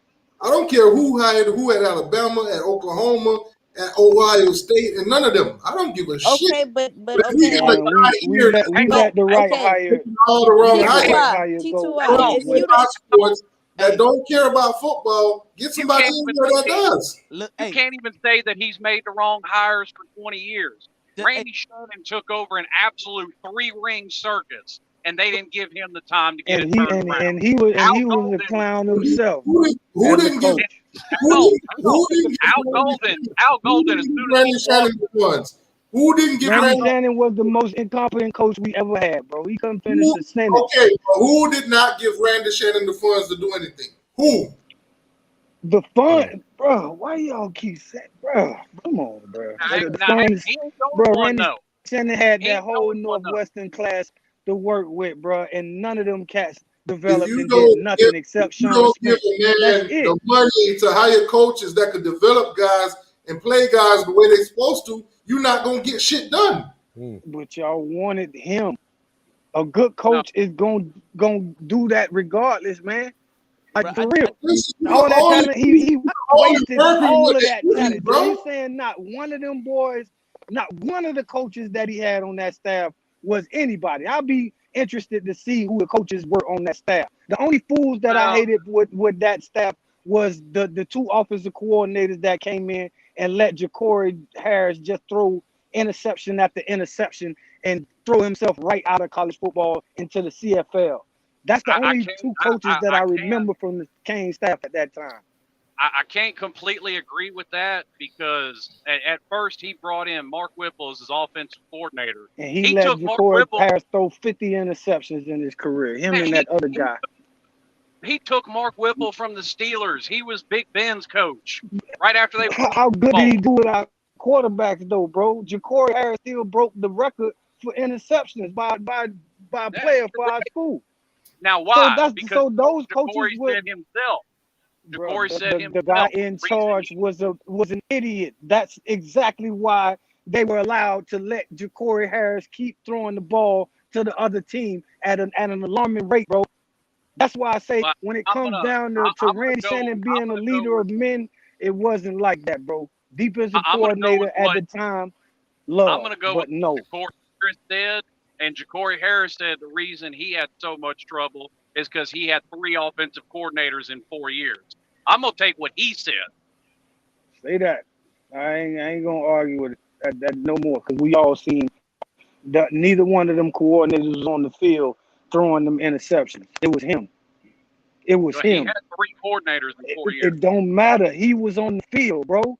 Like when are y'all gonna hold some of these players accountable, bro? Like go out there and you gonna perform the way you've been taught. No, you not, bro. That wasn't the coach throwing the ball 30 yards. I'll go out there. You teach me to push left. I'm gonna go out there and push left. T2Y. How many times you saw Ja'Cory Harris loft the ball up in the air? Was that coaching, or was that him in on the field taking the snap from the center and lofting the ball up there? And whose fault? And whose fault is it? And whose fault is it that he's still on the field? No, we had Robert Marv coming up, and he wasn't ready yet, really. Once again, it was Randy Shannon at the time, bro. Listen, he wasn't a leader, bro. He got offensive coordinator. You got a guy out there laughing up interceptions. I don't care who you say is ready or not. Get him ready.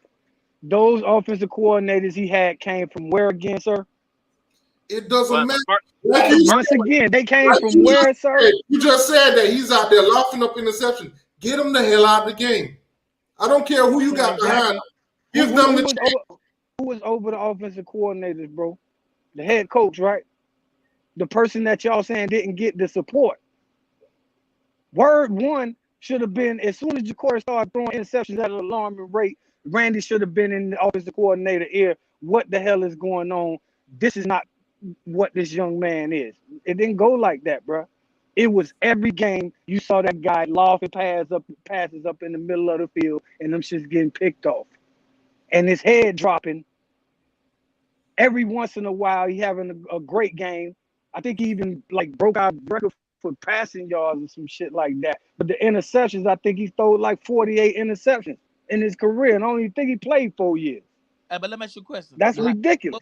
What was Ja'Cory record? At the end of the day, let's move on from Ja'Cory. Let's move on from Ja'Cory. Let's move on from Randy Shannon. That's long gone. We don't been through Al Golden. We don't been through Ricks. Now we're dealing with Manny Diaz. But see, that's exactly my point, T2Y. Like I said, it's my opinion on Randy. They didn't give him the time. I agree with some of the points this guy made. I didn't agree. But now look at Al Golden. That man walked in the door into the NCAA investigation and had that over his head for 2.5 years. He got fired in 4. That means you gave him a year and a half without the NCAA under his ass before you ran him out the door. That last game he played when they fired him, what was the score, Slim? I know exactly what the score was. What was it? What does that got to do with that was the score. Inexcusable. That was the score. The same. I didn't see her running up and down the field right now. What was the score of that game? What? That ain't got nothing to do with the price of eggs in China. Nothing. Yeah, it is. The Orange Bowl got goes down like the night of that score. Like that's Everybody in the chat. Significance. Everybody in the chat. Everybody in the chat. What was the score when Al Golden got fired? Hold up, hang on, that was fake news because the Orange Bowl got shut down under. There you go, man. What was the score? I paid for a salad, and because I passed out already because I was dehydrated, this salad was left This was hers, correct? Yes. Okay. These are your dry Wait, who the hell ordered food? Once again, what does it matter? If you ordering food right now, put your mic on silent, man. Unless you got to order everybody in the chat something to eat. Yeah, I'll take a number 3. Okay, so 58-0. I don't care about the score of one game. I don't. One game? Are you serious, son? That was One 3 game. years ago. This man was a freaking embarrassment. No, that man couldn't recruit for 2.5 years because the NCAA was parked on his campus. What? Bobby Fuller with the $5 You know who donation. Tyreek McCord is? Do you know who? Appreciate that, boss. Do you know what type of talent that guy had? That Al Golden actually had on his team, bro. And he hired Mark D'Amafio to run that.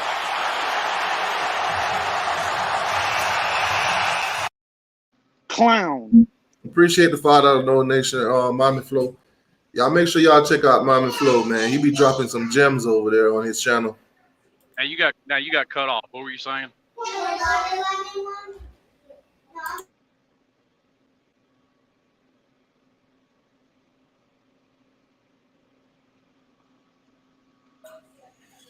Yeah, but like I said, 58-0. Seriously.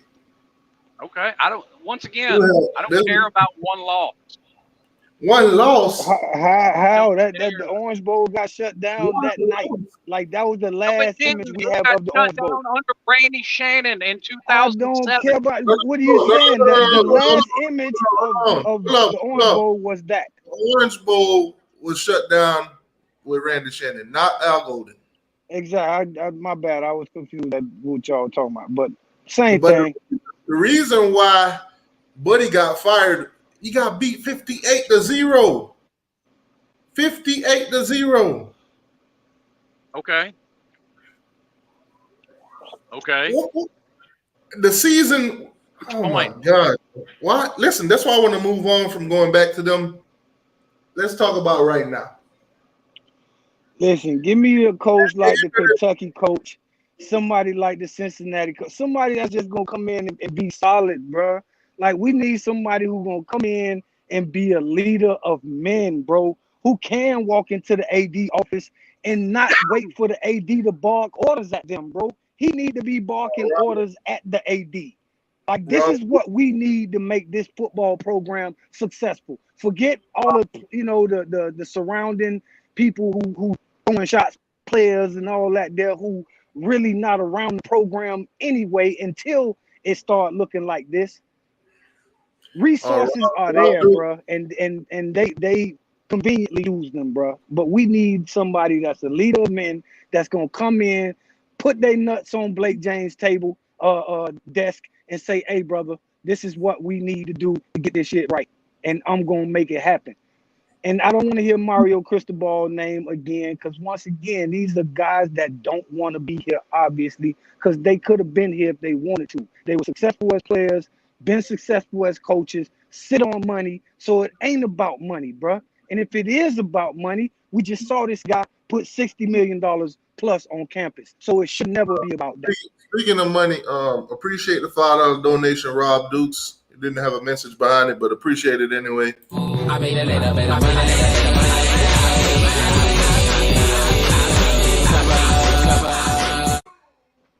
Appreciate that, boss. Let's go, Ed Reed. I'm room for Ed Reed. Also, we got another $10 donation. Miami has the Hold on. Mike Williams with the $10 donation. Go Canes. Fire Diaz. Get huge freeze. That's tough. Appreciate that, boss. This one for you.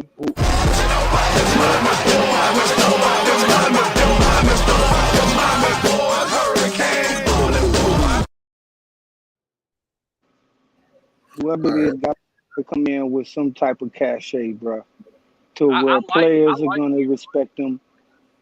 I like You got to be some kind of cachet.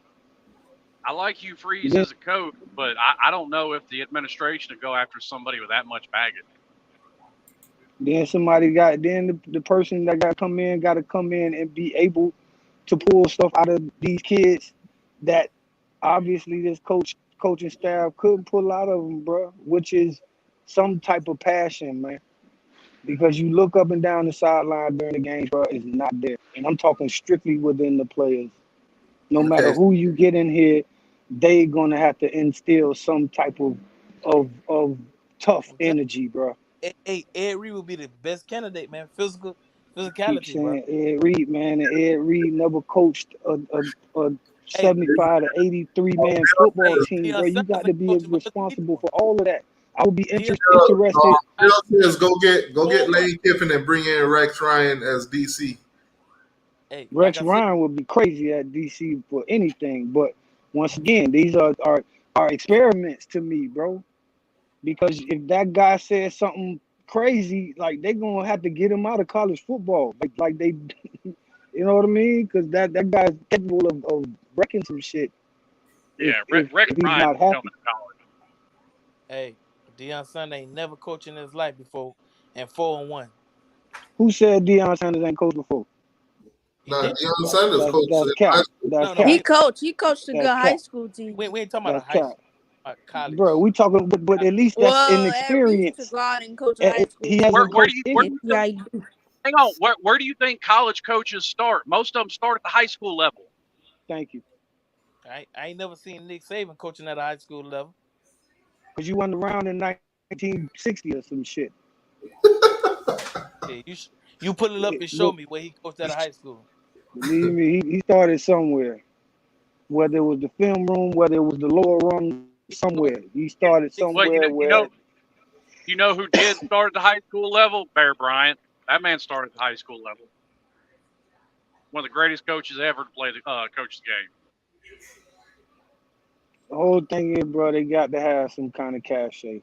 We get lame guy number 6 in here, it's gonna be the same results. It's gonna be the AB kind of taking all the shine because of all the shiny new things that he able to put around the program.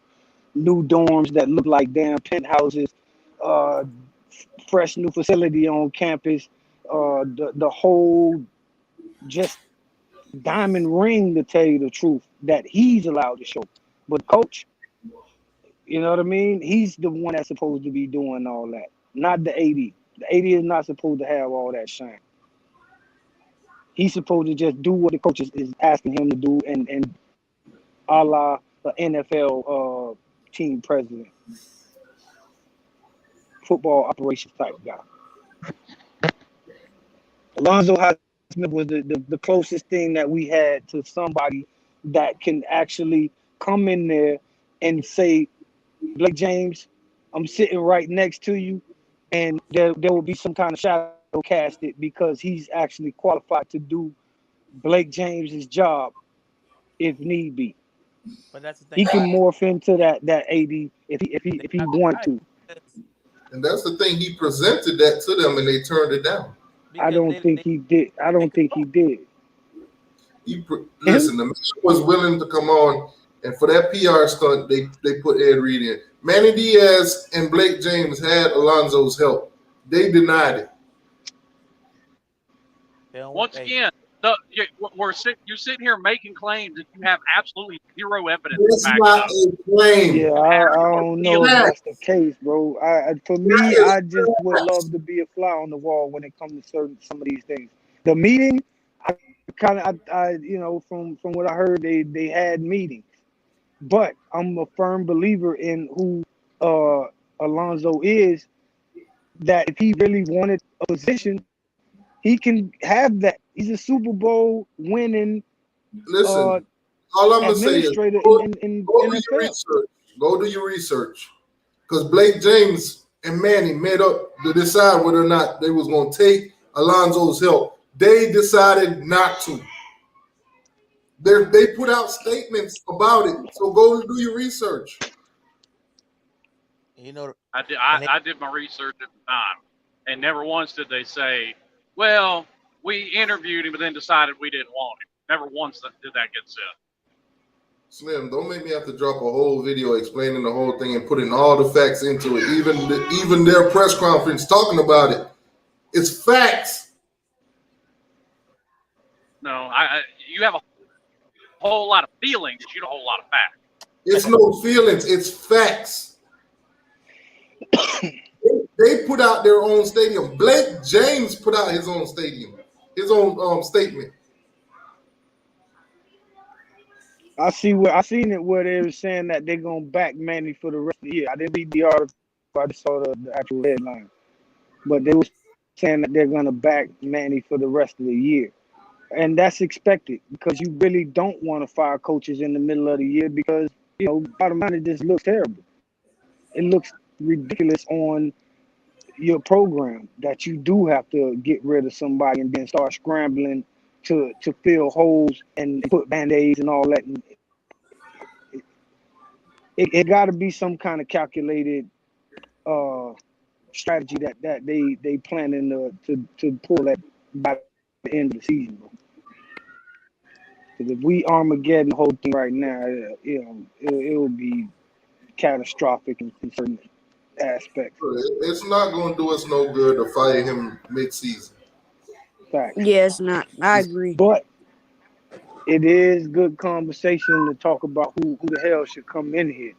Like I said, that Kentucky coach, that Cincinnati, the Luke Fickell guy, like this, it's a lot of coaches that are, when you look at them, they exude confidence and they exude structure. And then when you watch the product, it's the same thing.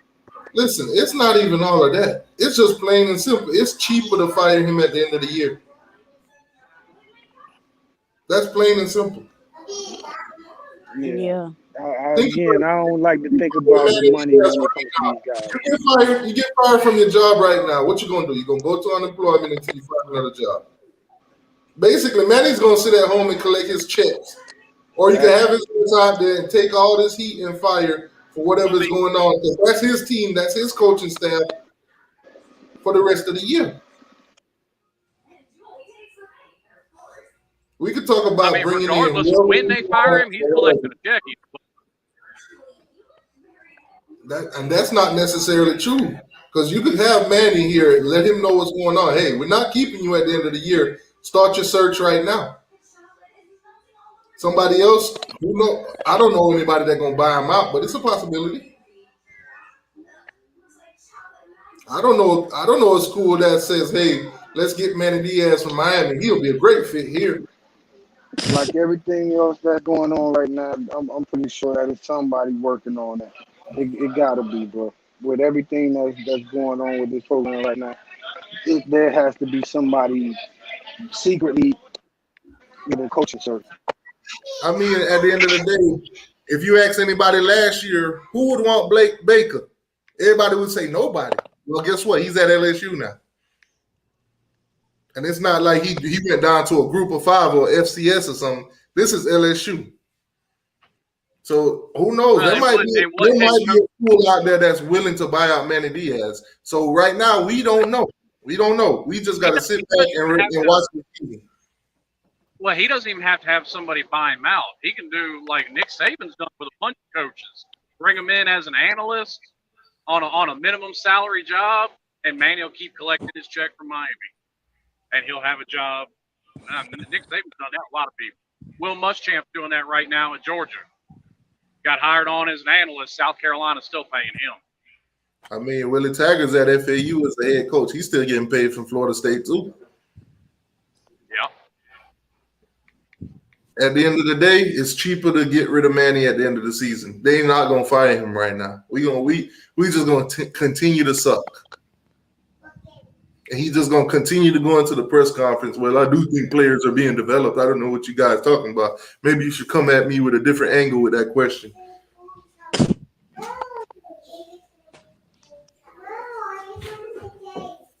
At the end of the day, it's all about zeros, dollars.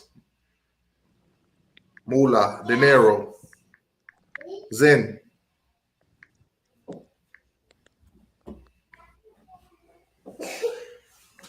We could talk about all the coaches we want, but at the end of the day, that's going to be at the end of the year. They keep him in. The problem is who's going to be the AD? Who's going to be the one making the hire? Are they going to put it in Blake James' hands? Because if they put it in Blake James' hands, we're going to get another Manny Diaz. I don't think so, because I just feel like, let's not act like everybody wanted Manny at that time. Everybody was pushing for Manny. And nobody had a choice. They gave us Manny. Yes, we did. Once Rick's retired, they didn't give us no chance to go out and look for nobody. They just brought Manny back. They called up. But we was happy with that. Manny was at Temple for 18 days. We didn't take no time to hire Manny Diaz. Well, let's not act like Miami fans ain't want him. I wanted him. A lot of people I definitely wanted to take a chance on Manny. I ain't gonna lie. We all wanted him. We all wanted him because they gave him to us, and we saw what he did with the defense. No, because if you get a coach that you don't like, what he did with that defense with Mark Rick. I saw what he did with that defense with Mark Rick. I ain't gonna lie. I wanted, and he from the bottom, so I thought he would connect with the kids in certain ways and everything. Like the actual typical reasons that they fired Manny. Not what everybody else is kind of playing the results on. Nah. Everybody thought that before Manny became his coach, before he became head coach, nobody was looking at all his history with Texas and all of that. All we knew back then was, hey, Manny is doing great on the defense. He brought us a turnover chain. We leading the country in turnovers. Our defense and came into the top 10. I saw Kendrick Norton. I saw what was the other kid on the D-line with Kendrick just talking about you guys. I'm talking about a lot of development. I saw a lot of development with actual players and with a head coach that had structure. Like we did see that defense progress, bro. We're bringing in a head coach that can't recruit. I don't think that's the case anymore because we just had a crazy recruit class. We didn't get recruiting class because of Manny Diaz. It doesn't matter. He got these guys. What do you mean? He brought in T-Rob and all these guys. Hang on. Get it done. Those guys in. Those guys are the ones that's bringing in the recruits. But they're working for Manny Diaz, though, bro. I understand that, but I'm saying as Manny Diaz go out and talk to these kids, he ain't got no pull.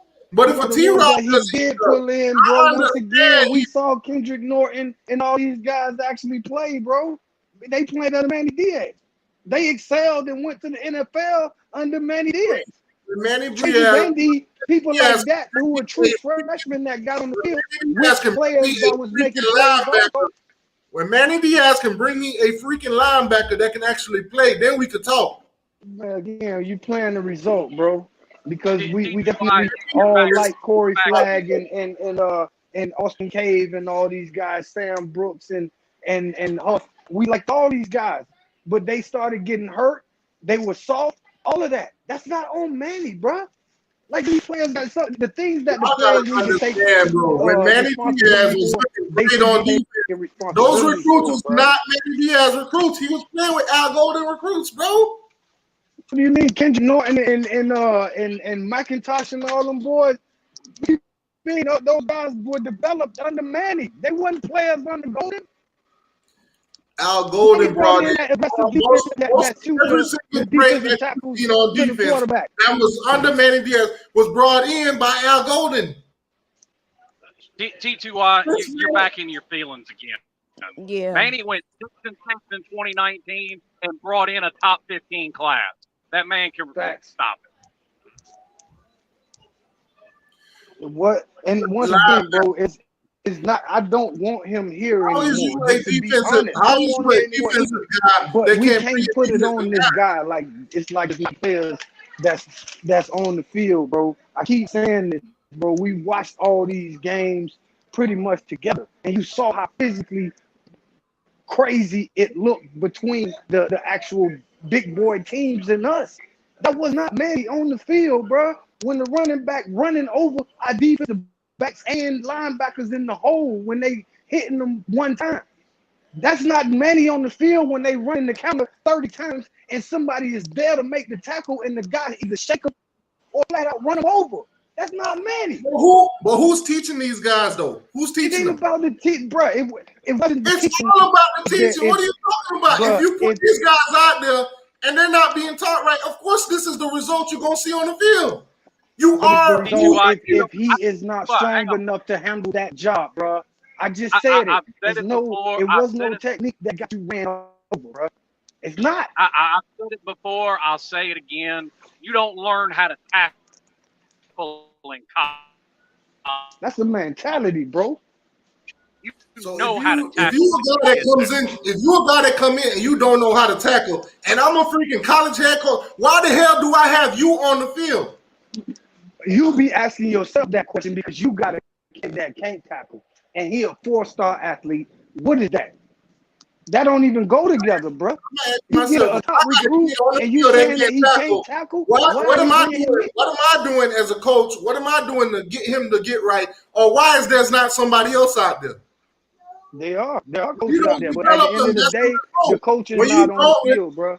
You a coach that knows develop players properly. That is the result. That's what happens on the field. Manny Diaz cannot tell you why in year 1 all these players look the same in year 3.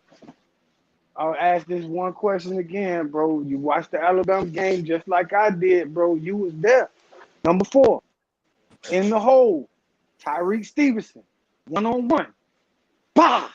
I'm talking about not where Tyreek missed the tackle. It was contact, run your ass over, goodbye.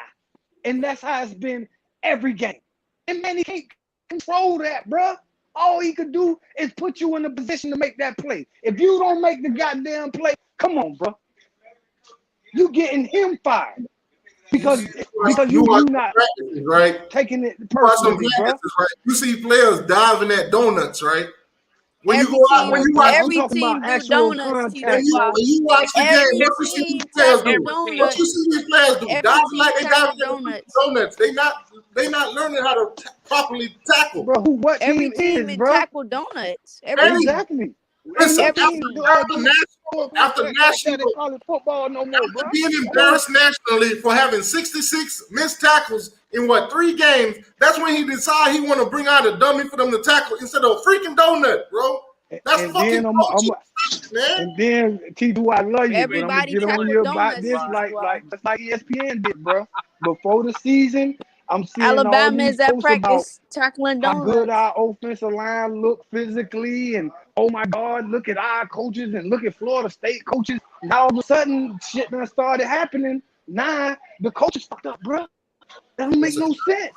ESPN did the same thing, man. Before the season, it was Heisman for to be the face of college football. As soon as we start losing, it's the administration don't care. That don't make no sense. It's not losing. It's how you losing, bro. It's what you spend on the loss. It's a consistent thing with us, bro. Consistently balls, consistently missing tackles. What are we doing every week? What are we doing to improve these things? How is Manny supposed to improve the offense? Because the offense don't score in the first half, and that sets us behind. As if you are a coach, you and Manny Diaz right now, who the hell are you getting on? You getting on Reed Lashley ass, and you getting on them positional coaches, and not the players. And listen. As a coach, all I'm saying is, bro, and you make sure you put the proper talent out there. If you see that your star player, the one that you've been starting all this time, ain't doing as great as the person that's probably last on the depth chart, I'm putting that last person out there.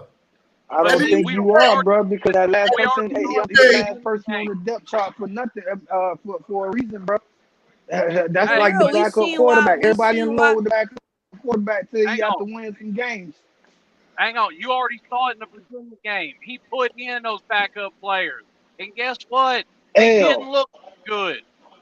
Yeah, we put in the number. We put in the number one. You mean to tell me he put in the backup players and none of them look good? What the hell happened with Leonard Taylor? What have That I was been it. telling y'all from the beginning of the season Hey, about Leonard we Taylor? all agree on that.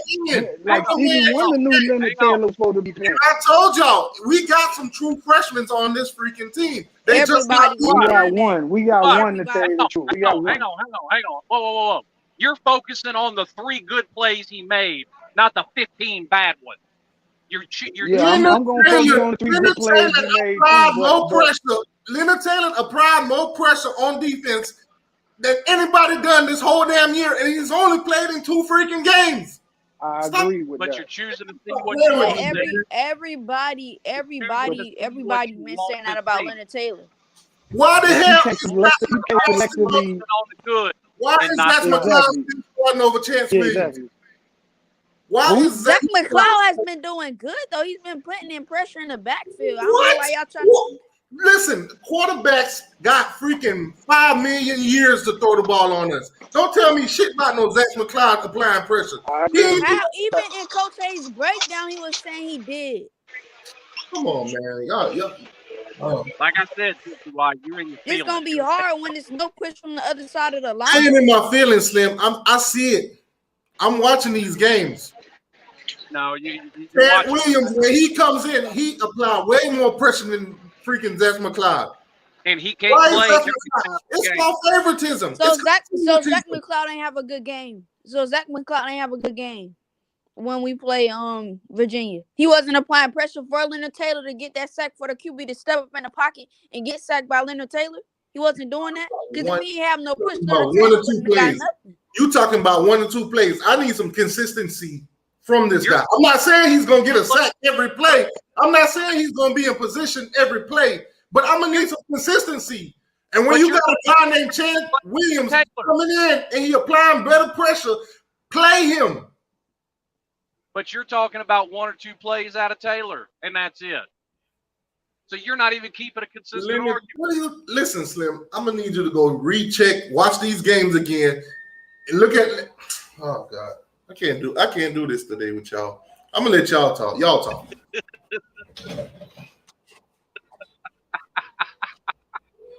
I'm going to let y'all talk. Come on, man. You ain't got to get your feelings hurt. It's just I don't get nowhere. We watching the game from different views.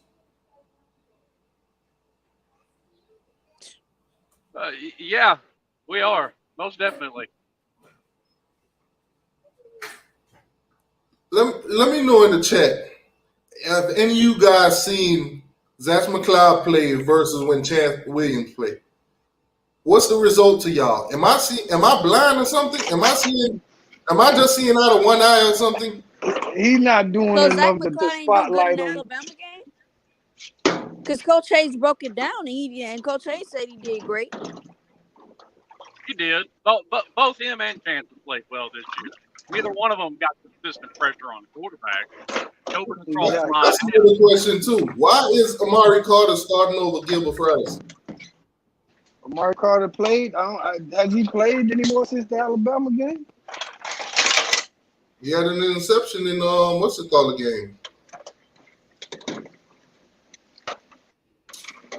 Well, I don't remember that. But I mean, the bottom line is, bro, the players got to take some of this G2Y. Like this is like it. At some point, bro, when you in a position to make the play and you don't make the play like Jalen Harrell, and again, some plays I don't want to get on these kids' top about, but Jalen Harrell dropping that interception in the end zone onto the guy that was laying on the ground, bro, that wasn't the coach, homie. That wasn't. That definitely wasn't the coach, my brother. That was him not making the play, bro. So in certain instances, all you could ask from the coach is to put you in a position to win. And the part that with Manny that I do want to get rid of is I just see too many people running wide open. If we talking about that, yes. But when it comes down to the part that the players are responsible for, you got to lock in on them, bro. You can't let them loose just because there's somebody standing over them that's supposed to be developing them. At some point, they instinct got to take over and make them plays, bro. And they're getting the coach fired right now. Watching the Virginia game, let me ask you this. What was Virginia able to do against us that most team hasn't? What do you mean? Virginia went into that game as a passing team. They was able to rack up like 430-yard passing almost every game. You know that. Yep. Now, when you look at Manny Diaz, the stats actually lie because there are a lot of passes that Virginia dropped that was wide open. Nobody was there to defend them. They just dropped them passes. Watch the first couple drives. You'll see it. Dude's right on the sideline, wide open. He just dropped it. A lot of passes in the middle, wide open, dropped it. These scores saying we lost by 2, but it's a total different game if those passes were called. You can run or throw the ball on Manny defense all day, every day. It's a gimmick. But you can what if about every game. If those 3 touchdowns hadn't been taken off the board because of penalties against App State, that's a totally different game, I'm too. going to tell you something. If you want to beat Manny Diaz, get you a decent running back. That's it. That's it. Just a decent running back. Really, because I've seen the Manny Diaz defense shut down I staffed the number 1 running back in the nation. Number 1 running system in the nation that year. How consistently do you shut down a good running back, Slim? See, Who shut down the number 1 running back? Because the number 1 running back in the nation was the guy from Michigan State. And all I seen was him bouncing to the outside when he wanted to and running people over when he felt like it. So that's what we're talking about. You'll see a game where they stop 1 running back. They don't. 300 running backs don't ran a million miles on us, but the one that didn't, that's the one we highlight. But I didn't see that. I'm saying that they didn't stop him. I'm going to bring up 4 or 5 of those stopping running backs. You're going to focus on 2 or 3 games when they hit. Like I said, every single game that I see, if you got a decent running back, all you got to do is run it to the left. It's wide open all day. But like that's the part I blame him for. But when they are there, but what you gonna do when the defense are there? Let's not act. To make the play, like they getting beat up, bro. Exactly.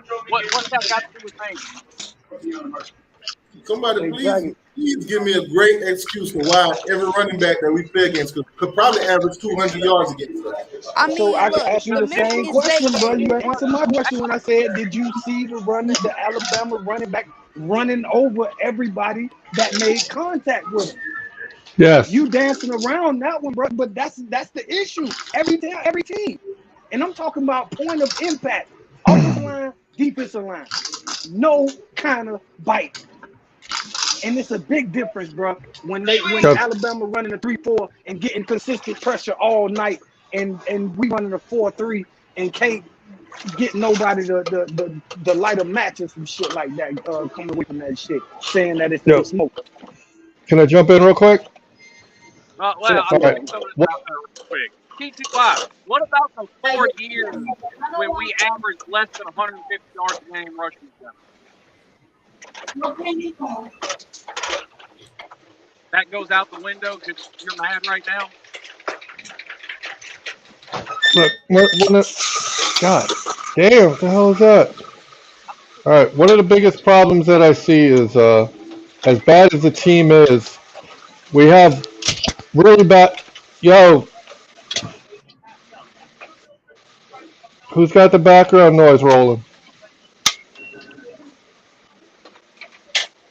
You can still hear it? That's my bad. I can't hear shit. All right, so one of the biggest problems we got, besides the fact that we have a really bad defense and a really bad offense, is we got really bad special teams. I mean, really bad strength and conditioning. And that's something that nobody really seems to want to talk about, is the David Feely part. Oh, did you? Well, I've been bringing it up for a while, and we have probably one of the most atrocious strength and conditioning programs that you could imagine. And one of the biggest things is if you look at what David Feely does compared to other people, like what you see at Alabama, like you see what Kurt Hester does at Louisiana Tech, is David Feely really seems to be really concerned with bodybuilding and weightlifting as opposed to producing really quality athletes that know how to do what football players need to do on the field. And that's apparent when you were just talking about with Alabama, where their running back was just running us over. A, they're a lot stronger. B, they're just better athletes all across the board. I mean, you know, this is happening over and over and over, where we just have not really great athletes. We always talk about South Florida speed, right? But then when you see us recently against other teams, we're not faster than everybody. right? You see us getting out. Remember that run back by Appalachian State? Our 5-star superstar James Williams and Al Blades Jr. got completely pulled on by that guy from Appalachian State. Right. You know, these are the things that. Coach. Well, that it kind of is the coach, because it's the coaches that are giving them the exercises that they're learning in order to get faster and to get stronger and things like that. As far as what y'all were talking about with the tackling earlier, I'm sorry, but T2Y is right. That's all on the coaches, because they all tackle the exact same way. And then I saw that video of that freaking tire or whatever the hell that thing was, and they were tackling that freaking tire the exact same way that they're tackling in the game. So they're being taught to do that. I got a question. Everybody wants to bring up that. Thank you, Jesus. So why I've seen that tire a lot of places, bro. That's Slim, what'd you just say? I've seen that tire. I said every school, including Alabama, Ohio State, Clemson, they all use that same tackling drill. I understand. No. I'll give you that, and I'm not saying that you're wrong. But if you notice that the way that they wrap up and finish is a whole hell of a lot different than what we do. We basically just dive at people and get airborne, and then try to wrap up at the shoulders and then just roll off. Where you look at other teams, and I saw this last week. I forgot what game it was. The guy did the same thing, but he wrapped at the waist, and once he got a hold of the guy's waist, he started rolling and completely pulled the guy with him. Then took the guy off balance. So there's a difference in how we're doing it. Nah, every player not tackling the exact same, bro. Like, yeah, they are. In certain instances, bro, you yes, go down different, bro. Come on, man. Have you ever played football before, bro? Everybody doesn't approach you the same way. So how you? But everybody not in most situations. In this situation, they are. No, they not. Are you crazy? Yes, they are. It's different types of running backs you're going to run into. Some going to run you over, some going to run around you. So you're going to try to use the same technique against somebody that's running you over, that's somebody that's faster than you. No, you're going to use something. You're going to use your instinct going to take over, and whatever calls for in that situation, you're going to use it. Not, right. I'm a robot. Whether or not they run you over or they run by you or they juke you, as long as Manny Diaz calling defense, they'll get whatever yards they want. And as long as the players don't take responsibility and get hard, but they're being that tackle. Was that Manny Diaz taught not to? That Gervin Hall meme happened? Was that Manny Diaz when that Gervin Hall meme happened? When he, instead of running to the contact and went to block somebody instead, was that Manny? He was in a position to make that. Right. Gervin Hall made a bad play. Right. So right. Point. It happens a lot. No, it's not, because you're using one point. You're using. All right, can you stop? You're using. Are you going to stop and let other people talk? You're just going to keep going. Yeah, you can mute me. All right, no, I don't need to mute you. I can talk too. I'm just trying to tell you, you're using one point to try to justify a billion other plays that happen, and that just don't work that way. Over the course of the game, we see the same things happen over and over. Yes, there's plays like what you were just talking about, but there's a billion others where they're making these horrendous tackles that don't make no sense whatsoever. Why? Because they're being taught by the coach to tackle that way. They're being taught the same way everybody else in the country is being taught, and they know how to tackle once they get on campus. So you can miss me with that excuse that they're being taught a wrong way to do it. So wait a second. So these kids that are tackling like animals in high school, all of a sudden come to college and they forget how to tackle. That's on the players. No, that's on the coaches. That's a coach coming in and saying, that's a coach who's selling them a dream, saying, I'm going to teach you how to do this, how to do that, and the kids believe it, and then they get sold a bag of rotten apples. That's what that is. And the guys that he just sent to the NFL, he taught them the same thing. First round draft pick, JC Horn. First round draft pick, same that we got right now. The same technique that they were all bragging on at the beginning of the season. And y'all proceeded to jump off the bandwagon. Listen, nobody's jumping off the T-Rob bandwagon. T-Rob has been here for what? He's been here for one off season. Big bro, y'all just killing the way that they teaching them to tackle. He the one that's teaching them to tackle right now. They've been tackling like this forever. We're talking about T-Rob has been here for years, being taught the wrong way. They've been tackling like this since Manny got here. Exactly. We're not just talking about 1 year under T-Rob. Nobody's blaming T-Rob for the way that they tackling. He's got to change their mentality. He got to change the whole concept of the way they play, the way they tackle, because that's what they've been taught under Manny Diaz for so damn long. But So the he way come that they in were and talking implement what about he it wants. was fine in 2017, was fine in 2018. What do you mean? No, it wasn't. No, it wasn't. 2019. Yes, it No, it was. wasn't. No, it wasn't. Yes, it was. No, Yes, it was just it was window dressed to look that way, and then as soon as Pittsburgh beat us, and then we lost to Clemson, and I believe it was Wisconsin, everything changed at the end of 2017. Once those three losses happened at the end of 2017, we were never the same since. We had the number If one you look pass. at 2017 for what it was, Slim, we barely won games. We escaped with wins. It was a mirage. We're talking about miracles at the end of the game. Georgia Tech and all of them.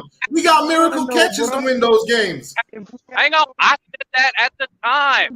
Did anybody want to hear that? But the defense was still playing elite.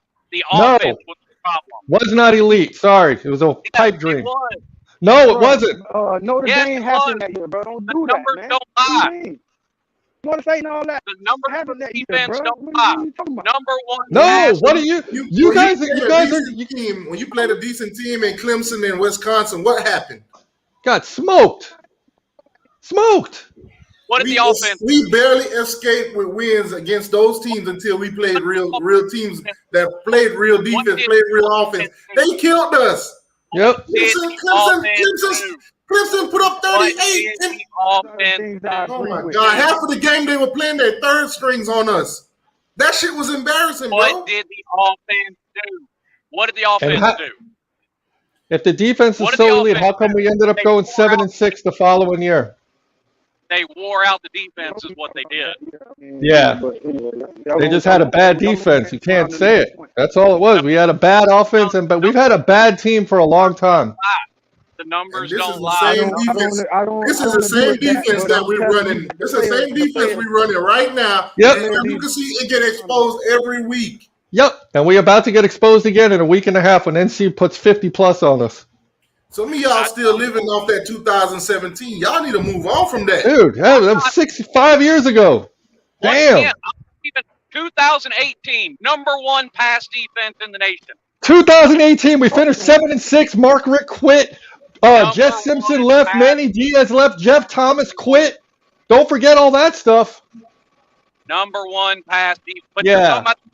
We're talking about the defense. You can take the number one pass defense. Yeah, you're right, Sam. Number one pass defense, but any running back can have anything they want. Right. No, they and we still finished 7-6. Because Gerald Willis kept blowing holes open in that line. Front seven was we got some crazy fans, man. We finished 7-6.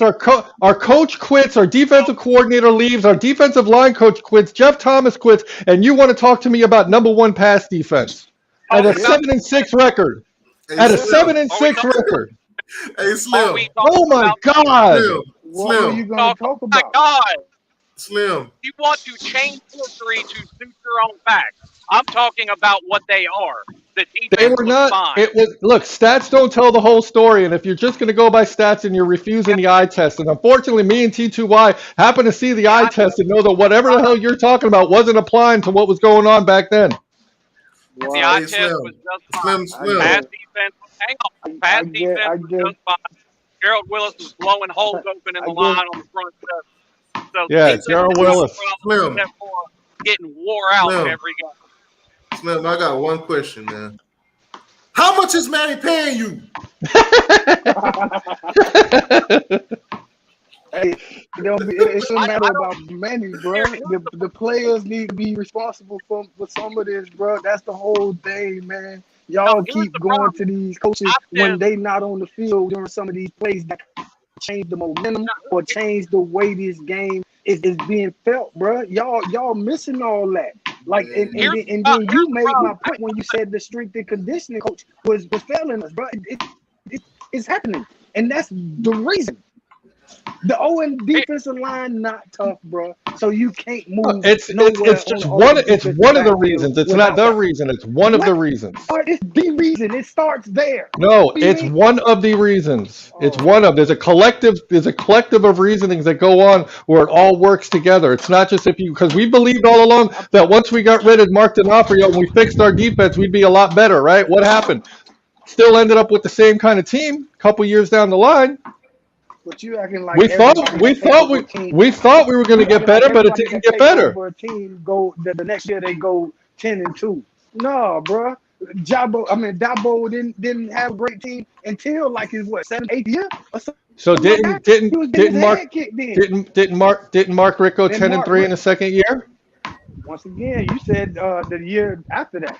That was the second Did year. he? That wasn't his Did first he year in the go? program. You just said a coach. You just finished saying that a coach doesn't go 10-2 just like that. You just finished saying it. You just said Dabo took 6-7 years. My point is, Mark Rick did it in his second year, right? That was talent there. I'm You gonna take your own. find that it wasn't no talent. There was talent there. Hang on a second. I'm gonna use your own argument right here. So by the very logic you just used, Dabo Swinney should be fired right now because Clemson's gonna have a bad year. No, because Dabo Swinney won 2 national titles already. What the hell did Manny win? No. Listen, man. At the end of the day, Manny Diaz put five turnover chains in our trophy case. That's what he did. Jesus Christ! The I man want- said I it. want The Manny- man I said it. want Manny going right now too, but at this same That time, man said his players conference ain't getting nobody. records. Manny set conference records in 2 conferences for yards allowed per game. One at Texas that got him fired, and one by the guy that fired him from Texas. Come on, man. This guy's garbage. Well, see, unlike you, I can actually keep a consistent argument. I don't change my argument over time. Which is How did I change my argument, Slim? because you and everybody else were just fine with Manny's defense 2 or 3 When? years ago, and now you Slim, got it. I haven't talked to you. I've only started talking to you this year. So how the hell are you going to throw me in a group with everybody else and say that my opinion is something? You don't know me from a fucking hole in the wall, dude. What are you talking about? So you saying you a Kane fan and you wasn't happy about us winning? That's cap. Stop playing, man. You was there celebrating with everybody else at the time, thinking that we had some Man, going. 2017. 2017, all everybody was saying, "Woo!" It came down to the last second. We almost lost, but we won. You have no idea what kind of fan I was in 2017. You didn't know me. Don't go passing judgment on me like that. That's cap, man. What the hell are you talking about, Slim? On here talking then. No, Slim, I haven't come onto these boards until what, about like a year and a half, 2 years ago? So I don't know what the hell you talking about, man. I don't believe you. I'm a cardinal liar now. Talking about your fandom. When did I start coming on these shows? You tell me. I started coming on Coach Coop's show about 2 seasons ago. So my question: Were you happy? Were you happy when we were winning? I was excited and was hoping that it was going to turn around, but then I saw that it wasn't. It's crazy. Y'all worse than ESPN. No, you just can't accept the fact that people don't have your opinion. Let me ask y'all this. So we winning games, right? You're not gonna be happy we get a dub, of course. But it's how you win games, and then when you go back and look at these games, you see it's how you win games. Tell that to the people that rank the teams every week. Oh, we just won. Put us in the top rankings. Put us in the top rankings. We won the game. You see, we beat App State and they dropped us. It's how you win games. When you play lesser opponent and them spread is you supposed to beat this team by 30 points and you beat them by freaking 3 or 7, you gonna drop in rankings. It's how you win these games. Like I said, you gotta win though. 15-0. At the end of the day, we all take a win over a loss, regardless. But y'all not looking at the bigger picture. But when you're trying to build a championship team, you don't beat lesser opponents by 2 points. Guess what, D2I? They go 13-0, winning every game by 1 point. They're gonna be in the playoffs. But they didn't. Tell me something, Slim. When do we as fans hold Manny Diaz and all the coaching staff around the world accountable for beating teams like App State by 2 points? When we're supposed to beat them by goddamn 30. Well, as long as statistically we have the #1 defense, it don't matter, right? Well, you know what? I'll bring up the eye test again for an example I've already used. Go ahead. It's Manny's fault that 3 touchdowns were wiped off the board 3 weeks ago. What do you go ahead, name the 3 touchdowns that were wiped off, because I don't understand what you're talking about. 3 touchdowns wiped off the board for penalties against that. What? Again, name what they are. 2 of them were false starts. I don't remember what the third one is. So you don't remember exactly what plays they are. You just remember that it was 3 touchdowns. So you're just making shit up to make it sound like you know what the fuck you're talking about, right? Every big play that ever. Are you serious, dude? You keep spitting up false shit like it's out of style, dude. You just finished saying that I've been saying this and I've been saying that, and you don't know me from a hole in the wall, and now you're doing this crap. Unbelievable, dude. Do you ever say anything that's truthful or what? I do know you changing the narrative, bro. Nothing but history, nothing about football. You guys can't accept the fact that people don't think the way you do. You assume that everybody just thinks the way you do, and because they don't, they must be wrong. The world don't look that way. Now you starting to play the victim. We're talking about many of them. We ain't talking about you. For 5 years. But he was talking about me. That's the point. He was absolutely talking about me. He absolutely said, you were doing this, you were doing that. That's what he said. He said me personally. He said, Bergie, you were doing it, right? So, yes, he was talking about me. Yes, you're doing. You're a liar if you say otherwise.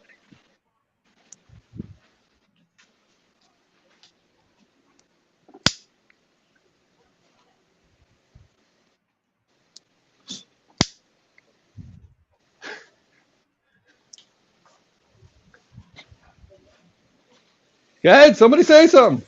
I can't wait to see what else is going to come up because this is unbelievable how much bullshit y'all talk, man.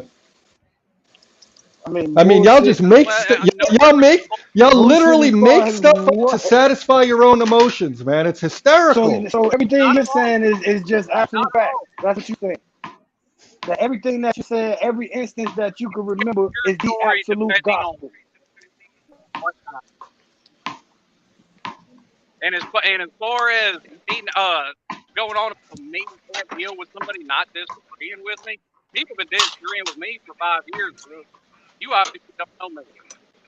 I don't have a clue what you said. Your phone keeps breaking up. I said people have been disagreeing with me for 5 years. I ain't got a problem. I don't care what other people say with you, dude. All I'm saying is you brought my name into something and said something that isn't true at all. That's all I'm saying. I don't care what anybody else says with you. You're a historian. You don't know anything about football. See, here you go again. Now you want to start with more fucking insults, dude. What the fuck is wrong with you? This shit is crazy. Listen to you, dude.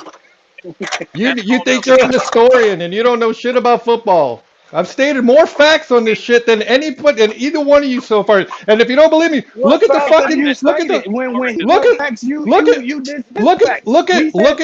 chat room. Defense, after you said they was trash, you didn't say anything. Because you're going. You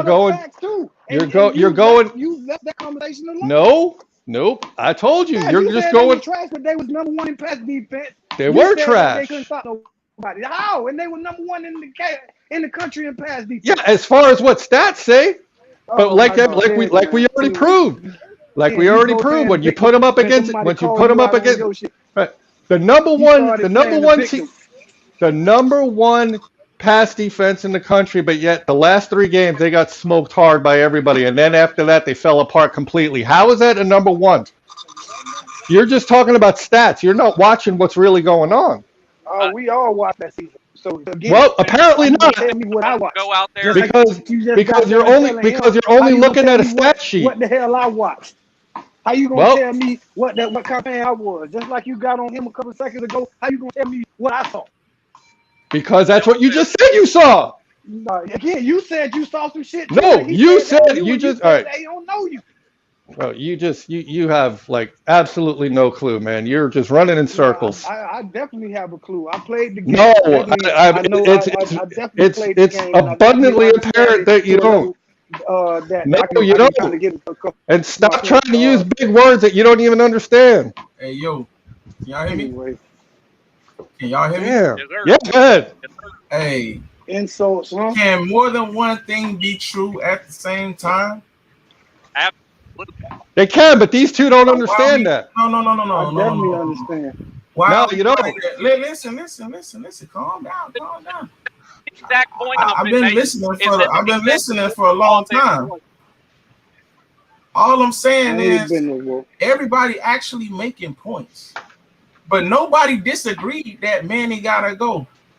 So Exactly. why are we actually arguing, dog? Everybody Because making Slim had to go. separate Because points. Slim had to go say something stupid and put my name in it. I didn't like that. Well, before Slim put your name in it, Care what you Slim like, bro. The did make world's a full of point. things you don't Slim like. did make a point about we wasn't complaining about the defense per se when it was Mark Richt's show. Right, but I never We said was that. complaining He about. just immediately came out and said that, oh, you were that guy and you were doing, and no, I never was. I'm not talking about that. But that's what it was about. You was lit before that, bro. You was saying that was wrong, bro.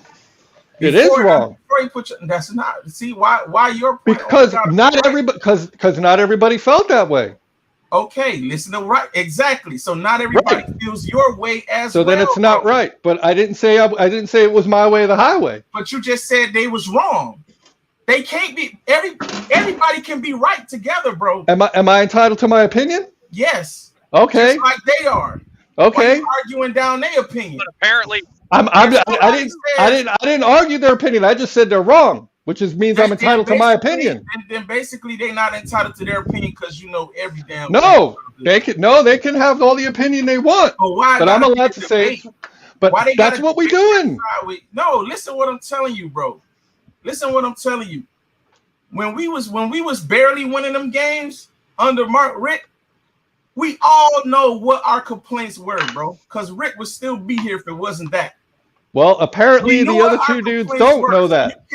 You cannot. Because they keep saying that, well, we were number one because of what the stats say, right? Hold on. Listen. I'm listening. Okay, then stop cutting me off. You cannot negate that the defense was playing a lot better when Manny was solely on that defense and Mark Richt, we couldn't even get drives done, bro. We was vanilla on offense. Right. That was the main gripe of the fan base. So for you to say that the fan base, okay. So what's the argument? You saying no? What's the argument? What was I finna say? Well, I don't know what you were finna say, but I know that I know that the argument was that Manny was also doing it with Al Golden's players, and that once that filtered out, we got to see what Manny really is. I thought you said it was his defense, bro. It is his defense. Okay, so is it his defense or is it the players? Is it Golden's players? Which one is it? It's the defense that has the players on it. So two things can be. I'm not even finna cut you off now. So two things can be right? So it could be the defense and the fact that he had Golden's players, right? You just said that out your mouth, right? Yeah. So it can also be the offense was sticking up the joint for most of those games when we was barely winning. Cardiac games. Did I ever deny that? Ain't have nothing to do with that defense at the time. That cardiac change stuff. Did I ever say that? Listen, you said they was wrong because we were saying that it wasn't the Did I say that the offense wasn't bad? No, you said that the defense. Did I say the offense wasn't bad? Did I say you said the offense? Yes, you just did. You kind of just did. I didn't say you said anything, bro. Okay. I'm saying what the fan base was saying. Okay. I never even mentioned what you're saying. Well, I'm mentioning that. It sounds like you're saying me. I'm mentioning everybody's opinion can be valid. Everybody's opinion, bro. But every time somebody try to make a point that's opposite of yours, you just say they wrong. That's the thing. He trying to play the victim. That's whack. That's whack, bro. Nope. You're trying to be the king debater, bro, but you're not even logical. You get more emotional about Slim putting your name in something than you're not hearing how emotional you are about everybody else's point. All right. Because he did. Let's switch gears here. Let's stop talking about each other and talk about football. That's what we was trying to do. But you can't tell me I'm wrong when I'm making a point just like you. I can't tell you you're wrong. Ain't nobody bothering you. If I want to tell you you're wrong, I can tell you you're wrong.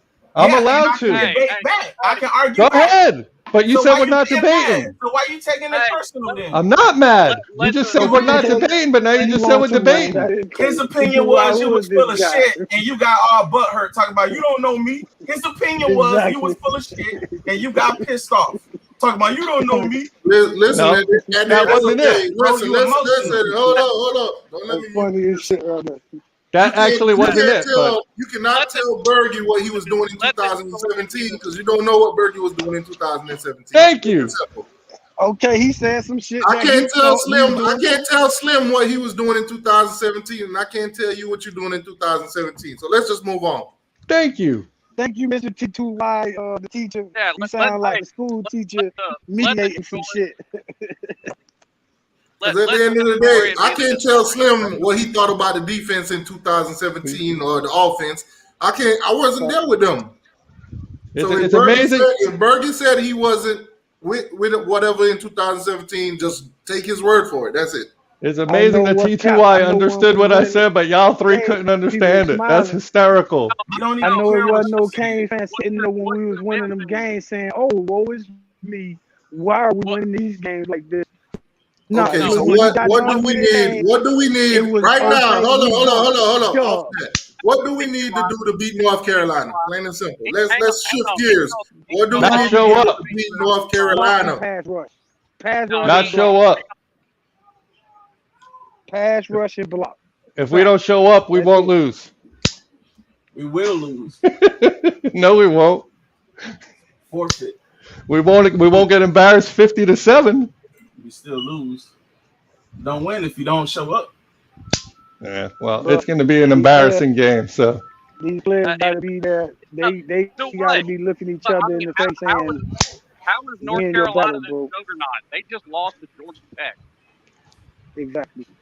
Yeah, and Georgia Tech's going to rape us too. So listen, man, let's stop talking about teams that lost to other teams because clearly. Listen, we talking about teams that lost to other teams. Did y'all realize that as horrible as Florida State was last year, they beat North Carolina? Yep. What happened when we played North Carolina? Stop comparing what other teams done. I learned my lesson this season. I'm not going to watch what the other team do to them. I'm going to watch and see what the hell we do. But that's clearly, look at Virginia. Virginia lost what? The last two games, they got embarrassed. They played us as one. We got railed. T2Y, that's not the point we're making at all. The point we're making at all overall is that North Carolina is a bipolar ass team, and there's a 50-50 shot that they're going to come out there and can't even complete a forward pass. And guess what, Slim? If they are bipolar, we are bipolar times 2. Virginia is one of the worst defenses in football.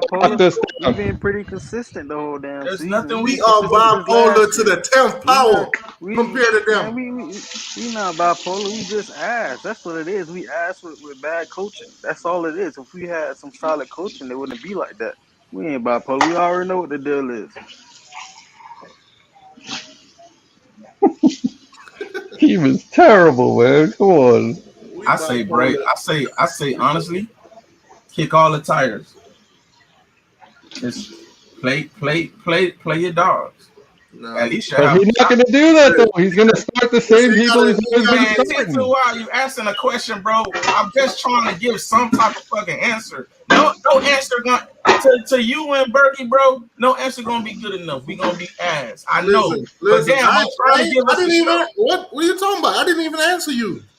No, I'm just saying though, like, all right, Slim trying to make a point. Okay, so are we saying North Carolina unbeatable? They lost to some other people. Well, shit, look at us. We asked. Okay. And all I said was don't compare who they lost to and all that because we doing the same thing. We losing to teams the same way. So that don't mean we're going to go out there and beat them because they lost to this team and that team. They can look at us and say, well, you got 3 teams on your list. They all Power 5. You can't win a Power 5 game. They could say that then. So at this point, there's no good answer, bro. Virginia had one of the worst defenses in football, and they took us apart. My question was, what should we do to beat North Carolina? There's no good answer. Not North Carolina lost to this team and that team. What did those teams do to that North Carolina team that we should do? That's what I'm asking. I just said, your dogs. That's the best thing I can say, bro. If the team is ass, at least we got a fighting chance that we play some dogs. No matter what we do, how we talking right now, there's nothing we can do. But if you ask the question, I'ma just say play your dogs. Because to me, that's the only way you got a fighting chance. Yeah. And what I try to tell you is that Manny has proven he's not going to do that. But we ain't talking about what Manny gonna do. Well, he's a coach. He's the players. But at the end of the day, it is what Manny gonna do. It is. What are you talking about? Manny's gonna determine what we do on that field. There's bro. Manny Then why ask the shouldn't question, even be bro? there. If no answer gonna make sense. So that answer makes 0 sense, right? Who said that? I'm asking. It's a question. I don't know. All I'm saying is that Manny's a coach and he's going to play the players. But the question wasn't what Manny gonna do. The question was what should we do, bro? You said play the dogs. You said play the dogs. Right. Well, who plays the dogs? Why you bringing up what meant, bro? You're not. Who plays the dogs, though? Listen, bro. Manny's got to be the one to play the dogs. You said play the dogs. Manny's got to be the one to play the dogs. What should we do? Manny is not known for playing the dogs. Not sure. What should we do, T2R? Actually, Manny doesn't because Rhett Lashley picks who's starting on offense. T2R, what should we do? Who picks who starts on defense, Slim? That's our problem. That's our problem against North Carolina. Our problem against North Carolina is stopping the run. Who's going to pick the dogs to play on defense? Who's going to pick the plays to stop them on the run? Manny Diaz. The common factor is Manny Diaz. Problem is the same thing it's been for the past 5 years: a defense with no offense. I'm with Bergie. God. Don't show up. I'm with you, Bergie. Don't show up. Because every answer, you ask a question for an answer, you get an answer, and it's like, well, shoot that shit down because it ain't gonna happen. We know it ain't gonna happen, bro. But we just trying to get content to the question. Listen, man. He really just said that the problem isn't the defense. At the end of the day, there's a thing called agree to disagree. No, you asked what should we do? Nobody else answering. I'm just trying to get an answer. You said play the dogs, and he said Manny's not known for playing the dogs. We know that. But what else are we going to say other than not show up with what Bergie said? There's nothing else we can say. What else can we say? Let's be realistic. Well, how about trying to understand how Manny thinks and then understand why he doesn't do the things that he's supposed to do? That ain't got nothing to do with what should we do to win against North Carolina. That's how about adjusting the defense to stop the run? That's simple. Say it again. How about adjusting that defense to stop the run? Manny not going to do that. Well, then Manny's not going to do that. Then what is North Carolina going to do? They're going to run the ball down our throats. Right. There's nothing we can do. That's what I'm saying. Okay, so this is going to bring me back to why the hell do we need Manny Diaz? I never said we needed Manny Diaz. Slim said we should give him 5 years. Slim said the problem ain't the defense, it's the offense. Most first-time head coaches get time. So listen, if I hire he's been there 6 years. If I got a job and first-time head coach. I hire you for that job, and I see that you clearly can't do it, I'm not waiting 5 years. I'm gonna fire your ass. He's been here 6 years. Everything on the defense is his. All the depth, lack of depth, all the experience, inexperience, it's all his. 6 years, and this is what we got for a defense. When you sign a contract, he's not under contract as a DC. He under contract as a head coach and a DC. So the head coach that bought him whatever the contract says, unless they buy him out. So now, let me ask you this though: Manny Diaz had the opportunity to bring in a DC. He decided that he's going to call the play. He decided that he's going to be the DC. Mm-hmm. So when he go out there and he call plays that can't stop the run, and running backs are running for 200 yards and plus a game, who are we to blame? Blake Baker's not here to fall back on no more. He is the DC. T2I, you at least got to be honest about it. They've never averaged. Nobody has ever averaged 200 yards. Yeah. Who averaged 200 yards a game? That's never happened this year at all. Never happened. Every single team we play against, every power. Are you saying this season with a decent running back will get at least 170 on us? I look at it like this, T2I. This is my opinion. This is just my honest opinion. As a head coach, man, he gotta go. As a DC, he'll probably find a job somewhere, and he'll probably stay in Power 5 somewhere. I don't think so. I think so. That's just my opinion. I'm just saying. But listen, what I'm saying. As a head coach, obviously, he bit off more than he could chew here, bro. That's it. He's not a good manager of a football program. He's not a good talent evaluator overall. Don't tell me that because I see that and I agree with you. But listen what I'm saying. Tell that Slim Shady because Slim said we should let him run the 5 years. But this is what I'm telling you. My opinion is he's not a good head coach, but he's never been a head coach before. Now, depending on what school you are, if he went to Temple and they ain't been having no winning seasons, they got the time to wait and let him and groom him or whatever. We don't have that time to wait. We ain't got the luxury. He bit off more to get you signing here with us. Well, actually, freaking Blake messed it up by reaching, by jumping the gun. But what I'm saying is, yes, his deficiencies is more as a head coach than it is a defensive coordinator to me. That's just my opinion. It's more he's more of a liability to our program as a head coach than it is a DC to me. That's just me. The reason I say that is because the defense wasn't dropping all them passes, bro. The defense wasn't dropping touchdowns. The defense, that ain't got nothing to do with defense, bro. We got to be fair. We got to say both sides. And that falls on the head coach. The head coach, right? When the offensive defense ain't clicking, that's the head coach. But the defense alone, we were in most of the games other than Alabama, bro. Okay, so offense and defense. We weren't in Michigan State. Michigan State blew us apart in the fourth quarter. We wasn't scoring, bro. How many points did we score in that game, Bergie? Okay, and that comes down to Manny Diaz. What is he doing with Reed Lashley in that offense? Stop. That's why I say I'm with you, T2Y. As a head coach, you got it. Whatever you got to do, it's gonna fall on you regardless. If your offense ain't clicking, I don't care if you're a defensive guy. As a head coach, if your offense ain't clicking, you better make that shit click, or you ain't, or you gotta go. So yeah, that falls on him as well. But to say it's just his defense is the reason why we lose, and that's my only argument. I don't want it to be. I don't want people to. That's what I try to explain to some people, because when the ship is sinking, when they putting out them lifeboats, you don't see the captain, the first one on the lifeboat. Right, 100%. Manny Diaz is the captain of this team. He's got to take responsibility, and if he's not, if you got an OC that's not putting up points, that's not scoring, you got to get on his ass. Well, he got rid of Enos after 1 year, bro. He brought in Les Lashley. I don't think nobody. Wait, let me ask Bergie. Bergie, did you object to Lashley? I didn't know anything about him. Me neither. But I'm just saying we didn't get a lot of objections. So the fact that we're not clicking on the offensive side as well, I mean, yeah, it's going to fall up on Manny because he hired the guy. But we can't all pretend that he's just hiring bums or whatever. He don't know. Yeah, but because we all didn't do our homework, apparently. Can I ask you something here? Is it weird, though, that Enos now is at Maryland and he's got, what, the 13th ranked offense in the country? No, it's not weird. You know why? Why? Because as soon as we don't never give anything time. That's just what we are as a fan base, bro. Let me explain something to you. We're used to winning championships. We're used to, well, I am, because I was alive back then. A lot of these younger guys don't really know what it feels like, but I'm used to us being at a high standard, bro.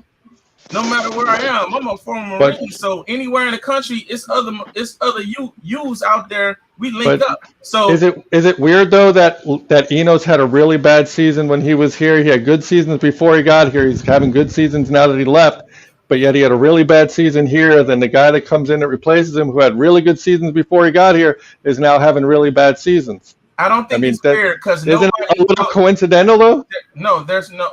That's not a coincidence. No, we had a bad quarterback. We had a bad quarterback. We did. We had issues at quarterback. But he picked him to be the quarterback. Listen to me, bro. You asked the question, bro. Yeah. So allow us to elaborate. Yeah, let him answer. Let him answer. Go ahead. I'm just saying, bro. We had a lot of deficiencies personnel-wise as well. We can't act like our offensive line wasn't a bunch of kids. We can't act like, you know what I'm saying, what's Maryland's situation with their O-line? Do they have dogs on the O-line? Probably. I don't know. I'm not going to make it up. But I'm going to just say, bro, we had our deficiencies on the offensive side, bro. Yeah, we did have Brevin Jordan and a couple other guys that might have been studs. But we had a first-time starting quarterback as Jaron Williams. We had a brand new, fresh new O-line. You know what I'm saying? That takes it. Aren't we all talking about the trenches now? Aren't we talking about how serious this is to where we can't win in the trenches? So that played a big factor as well. So yeah, I won't say it's a coincidence because there's different variables everywhere you go. I think the biggest thing is player development. Those players haven't been developed. The super seniors haven't been developed, and everything is rearing its head right now. 100%. I blame that I on just don't Manny. like how y'all blaming everything Hold on, on I the got a defense. question here I from just don't get how y'all 305 blaming. Kings rep. T2, I got a question. Why are we giving Manny a short leash as if he's been head coach for 6 years? Why not evaluate him as first-time head coach? Listen, Miami don't have the luxury to sit here and baby Manny. It's 20 years we're talking about here. 20 years.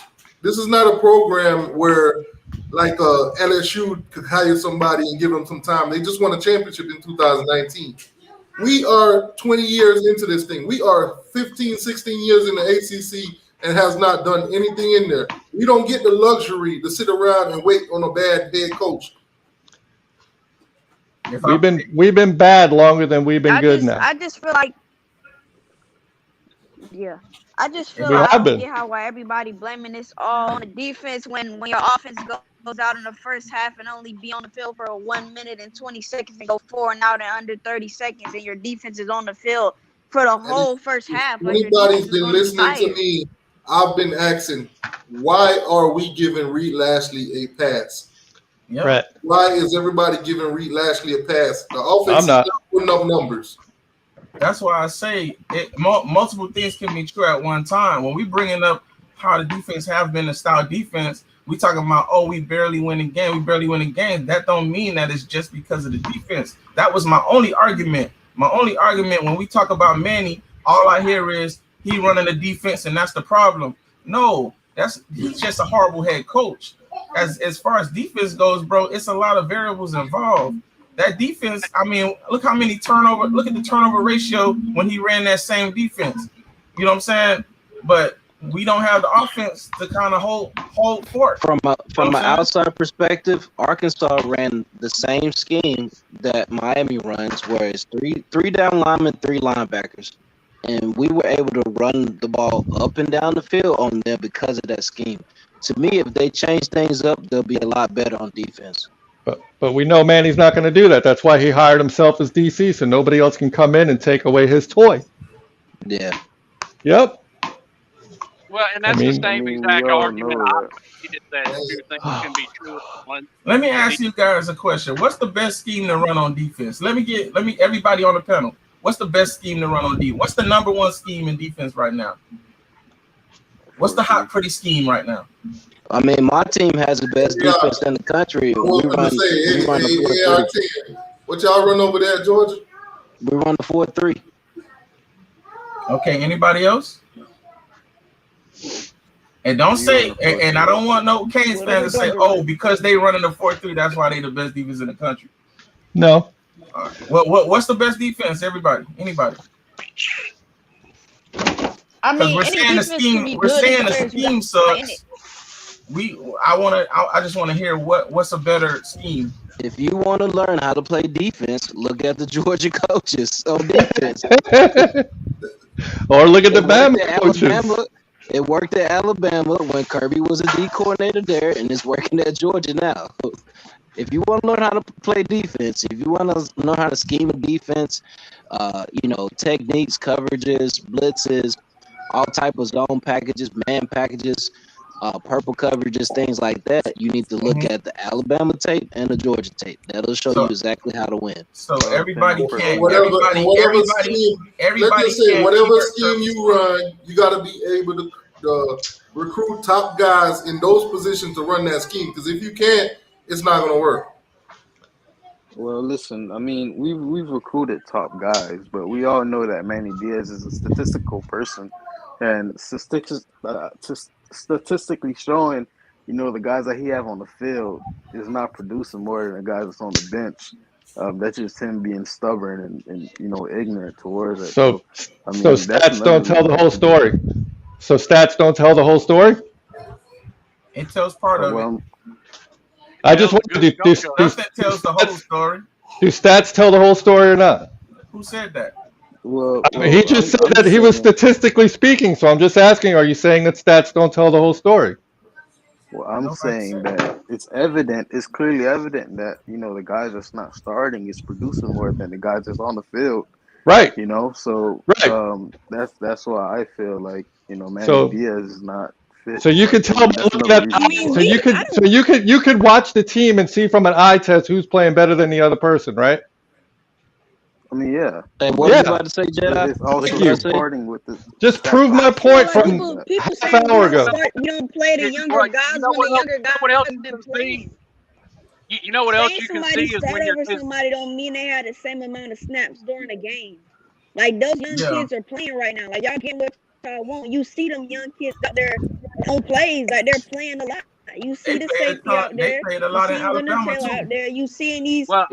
you seeing these freshman cornerbacks dropping picks. You see them out there. You getting what y'all want.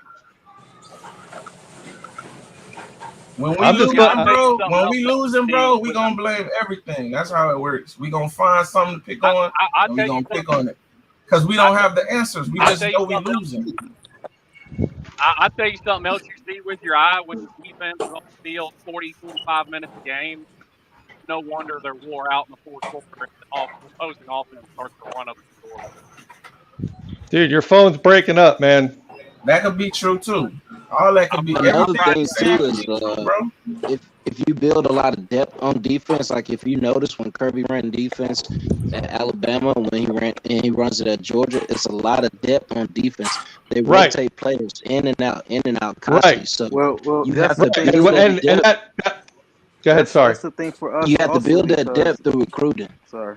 Right. And That's the thing what did I also say before? because Manny's been here 6 years and look what we got for depth, for starters. How many look at our linebackers, man. The dude's been here 6 years. We got no linebackers. yeah, I mean And You everybody's just gotta talking actually recruit. somewhat type everybody's of talking about Wesley optimistic. Bissant, and I bet you we're not going to get Wesley. You So just gotta it's recruit better. Manny's fault. Hang Well, on, he's it's some Manny's sort of fault that every optimistic. starting linebacker have missed multiple seasons due to season-ending injuries. I'm just saying he's the They, dude they, picking. He's the dude picking the people, so he's doing the evaluations. So say that one But more that's not time. something you can even. Because Sam Brooks You and can't Avery look Holt. at a kid and see if he's gonna get injured the next month. Thank Hey, you, You Sam. can, but it's amazing that it's so many, Since they got though. him. What you saying about Sam Brooks? I feel like Sergeant Sam Sam Brooks Brooks and play. ART, What Avery you Huff saying? been hurt since they What's got up, him. man? what role is Will Muschamp playing at Georgia right now? So Will Muschamp, he was an excellent defensive coordinator at South Carolina. A lot of people give him flack about what he did at South Carolina and Florida, but he's a advisor to Kirby Smart, so he's like the assistant defensive coordinator. And then when Coach Scott Cochran had his mental issues, Muschamp took over as a special teams coach. Okay, so basically what I'm saying is you guys are hiring guys with good experience that's been to the top level to basically Yes, push your team to the next level. proven coaches who are multiple, have different ideas, know how to run different schemes, things like that. And then Muschamp is an excellent special teams coach because we had a walk-on safety block a punt on Saturday. Let me ask you a question. Let's play. That's a good point you brought up, T2Y. So let's say this because this might be a factor too. It couldn't. But Will Muschamp has credentials. He has his own credentials, right? He's got pedigree. He's been around for a long time. Guys like that, still around. You know what I'm saying? Kirby Smart calls and says, "Hey man, I want you on my staff." Boom, boom, boom.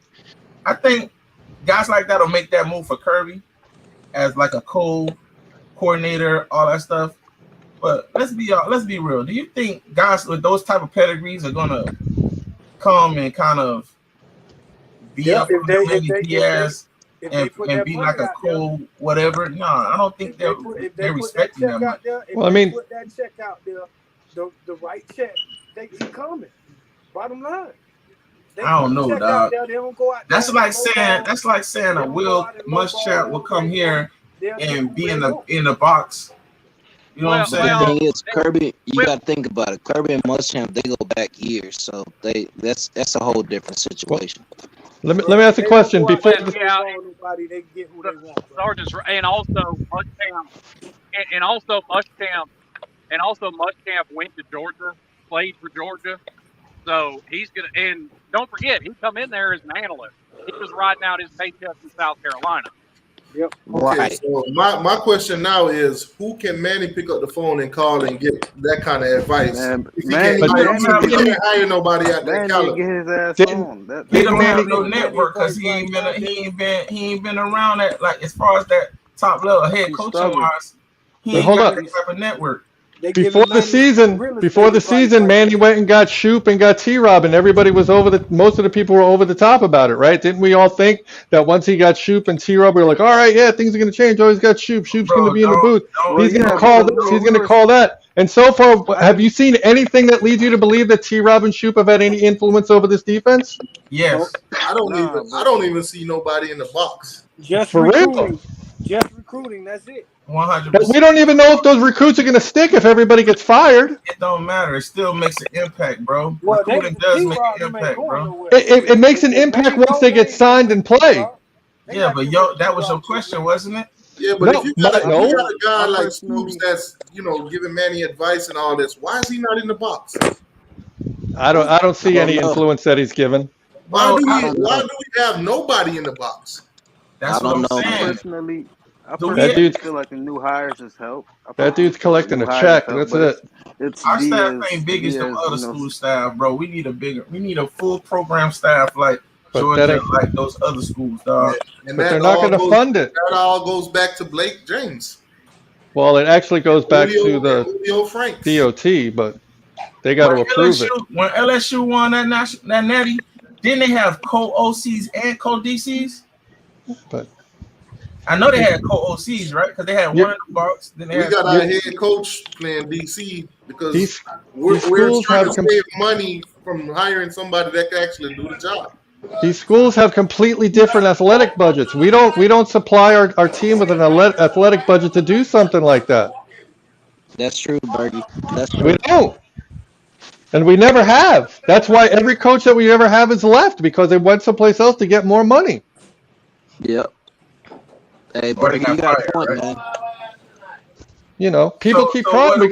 So what do we do? There's nothing you can do. There's nothing you can do, honestly, and I'm not trying to be a dick about it. There's nothing you can do. You can't. It's always been this way. There has never been a time in University of Miami football athletics where we've had the most money, the most talent. We've never had that. The school has never been behind football to that capacity. Trucking with It's Trey just with the never been that way. We fire Manny Diaz, be doing it all over again. Then. No, if you fire Manny Diaz and get a coach that's willing to come in to do things, you bring in a coach that actually has a game plan, will be a lot better. I'm not saying we're going to be national championship contenders out of the box, but we'll see a much better team than what we're seeing right now, because the dude we have right now is not a head coach. He is a bad individual to have running your team. I'm talking about the time out. We got a $5 donation from Trucking with Trey. But it's Manny's fault. He knew the hell type of offense Lashley wanted to run.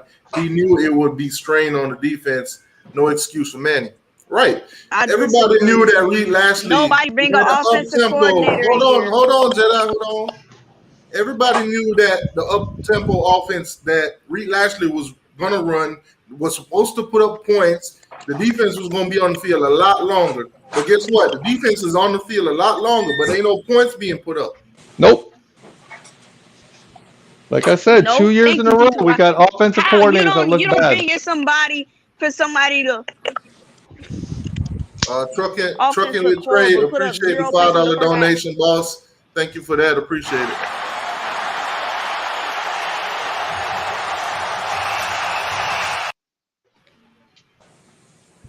I'm so tired of that game. That game just.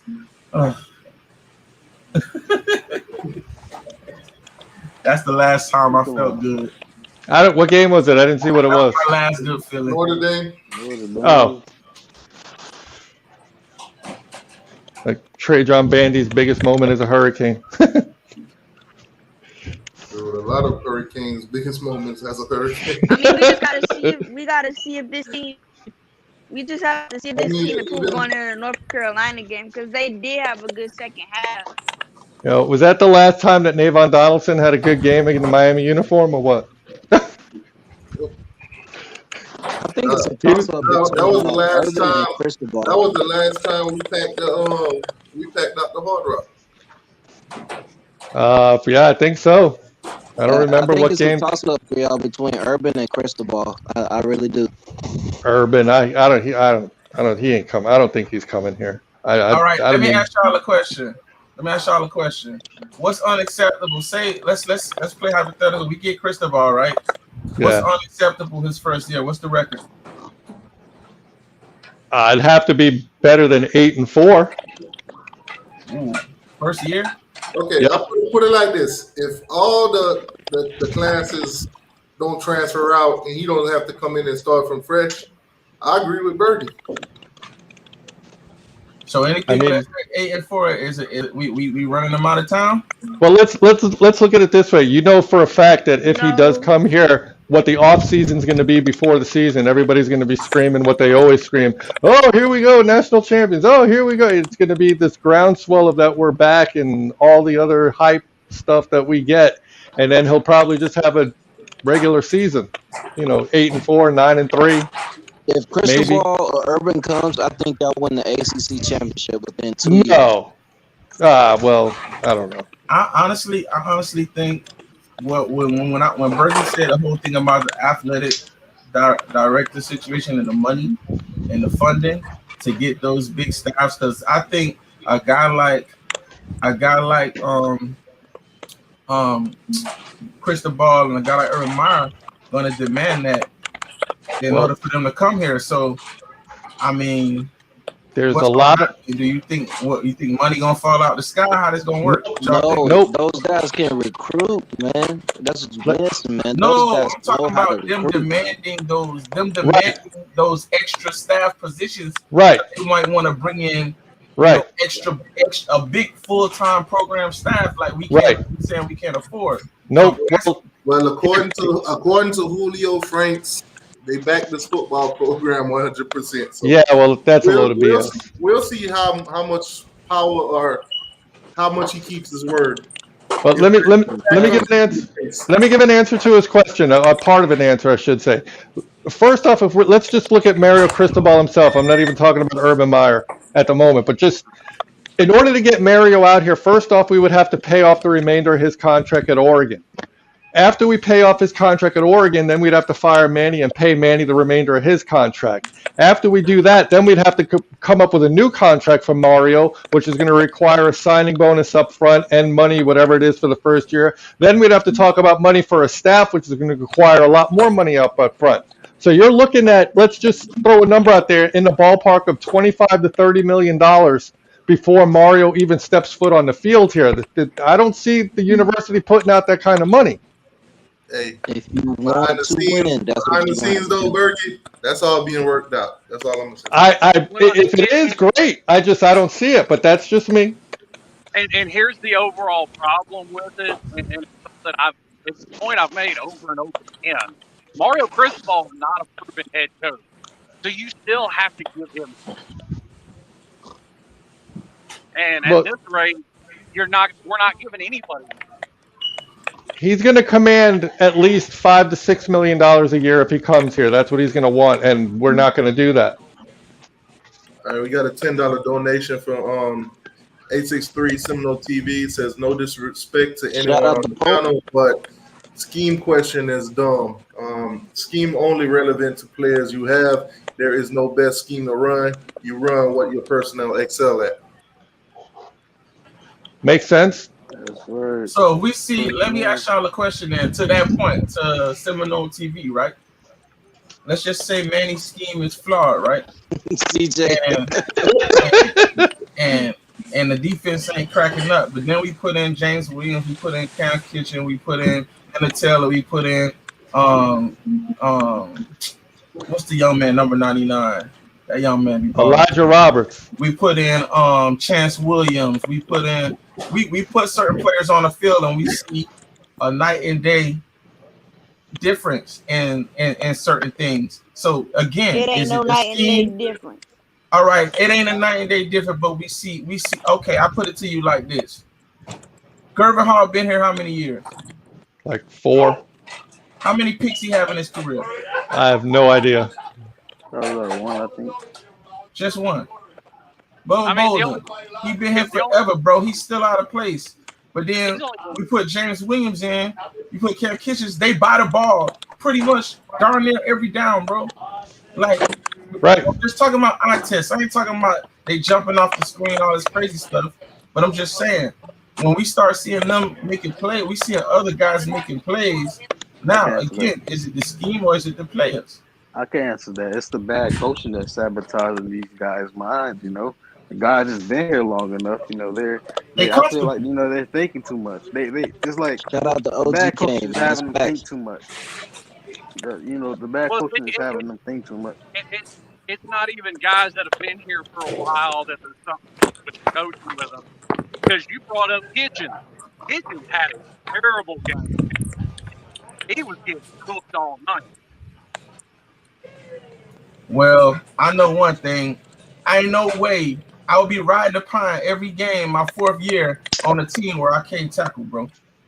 Zero chance to see that field, bro. Yet again, every game, Irvin Hall getting all the snaps. Right.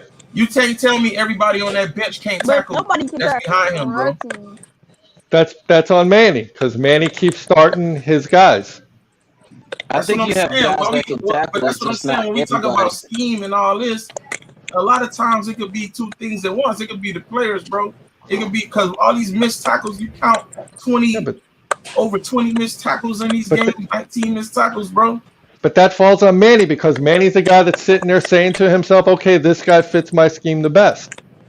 Again, I agree, but I'm talking about the scheme. I'm talking about the scheme per se. That's why I say it could be more than one thing. When we keep dogging the scheme, acting like that's the world's worst scheme, but when we got players like Zach McCloud still out of place, bro. 2 straight plays against Michigan State, giving up the edge, bro.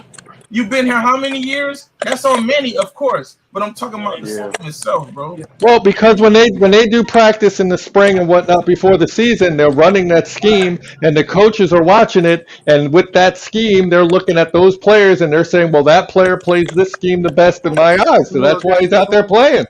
That's my phone over here that's breaking up, man. I can't hear nothing he's saying, though. Breaking up. I missed that. Who said that? What happened? I mean, Manny Diaz is not putting these guys in the best position to succeed. He's that's not. Evident. Yes, thank you. Pretty evident. So that's that that alone, like, it's frustrating to see. These missed tackles also contribute to that. You know, like them being out of place. I just feel now, to what 863 Seminole says, now if your players are not fit for the scheme and you're forcing it on them, then blame the scheme. Yeah, look at that.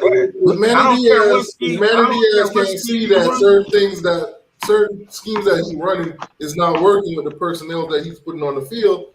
Then as a head coach, you gotta make changes. He's just stupid. That's plain and simple. A 4-3, a 4-2-5, a 3-3-5. If you can't tackle, I don't care what scheme it is. What is the definition of insanity? Doing the same thing over and over expecting again. a different result. So we change the scheme and still put them dummies out there that can't tackle. My bad, sorry. And we change the scheme and still put them people who can't tackle out there. Well, it don't matter. Yes, it does. It's Manny Diaz, old cheese blockhead ass, man. Can I answer that real quick? Go ahead.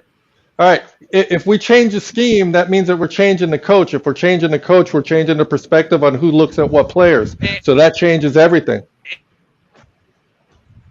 You know what I mean, bro. I do, but we're not changing the scheme. This is what Manny's run his entire career. When he was at Texas and got fired, when he was at Mississippi State and got fired, he's done the same thing every year. And every fan base told us when we hired him, watch what's going to happen after a few years when this guy's coaching. And we all went, no, it'll be different here in Miami. He's got Miami players. Well, here we are, and it's the same thing. I never heard of Manny Diaz before he came here, so I wasn't one of those guys. I don't know. Well, I looked at a fan base that knew that man. Like I traced it after he came here. I looked it up because I wanted to know what the guy was. Bro, that's the media, bro. You can't. You take the media. The media no, this is just looking stuff up. You understand that Manny Diaz is responsible for setting a conference record for rushing yards allowed in his last game at Texas against BYU, which got him fired. And then he set a conference record in the ACC last year for rushing yards allowed in a game against the guy that fired him from Texas. Why is that? Because the dude knows his defense, and it's going to happen again in 2 weeks. Why you changing the point that the fan base was all clamoring like we knew that man for real? No, I didn't. I never once said that. I never said that. Say everybody was like, "Oh yeah, Manny. Oh yeah, we don't care what y'all say. Manny coming in. Yeah, we want." I said that fan bases from other schools told us what was going to happen. That's what I said. And what you said, we said. What did you say? We said.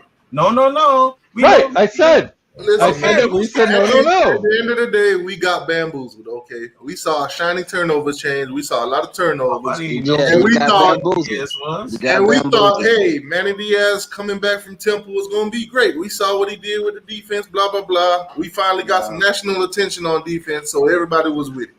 This is the only reason. This is the only reason Manny Diaz looked good when he first came, is because we had those, already talented players, and they already, they already experienced. So I mean, all he did was, have 4 D linemen and send delayed blitzes all the. He did what Larry Coker did. He held on to the wheel while the car was driving.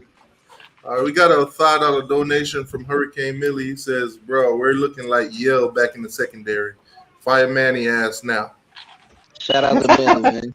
That's tough. Appreciate that, boss.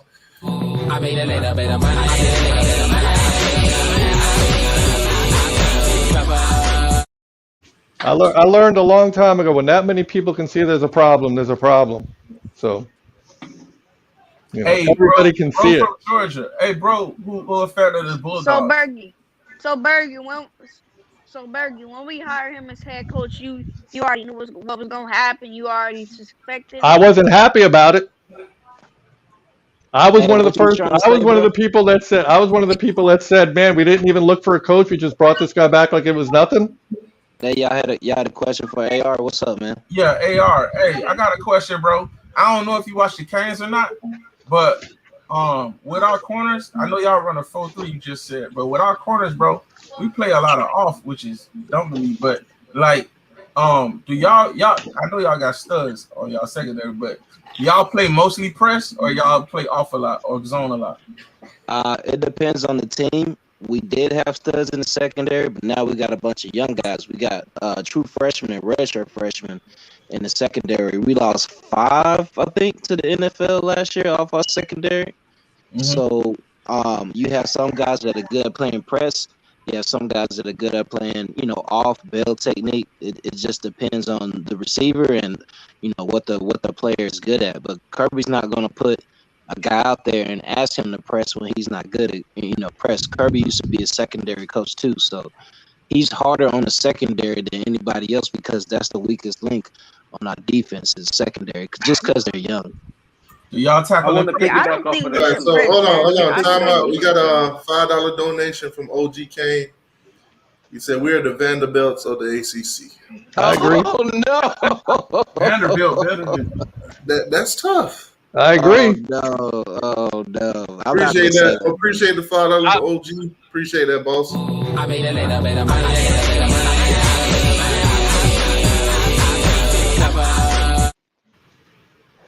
I'm not gonna say that, man. He only says that because he lives in Nashville. I'm gonna say Duke. Vanderbilt don't even recruit as good as we do. The only thing. Nah, man. Y'all not Vanderbilt, man. See the difference. Look, the difference between us and Vanderbilt is the worst team in the best conference. We're the worst team in the worst conference. So. Man, listen. I wouldn't say y'all the worst team. I'd say Duke. I say Duke is the worst team. All right, so we got a $5 donation. $5 donation from Made in Dave. Listen, as far as with AR-10 regarding that question, I don't even think UNC blows us out. Damn, can I talk? What's up? What's up, man?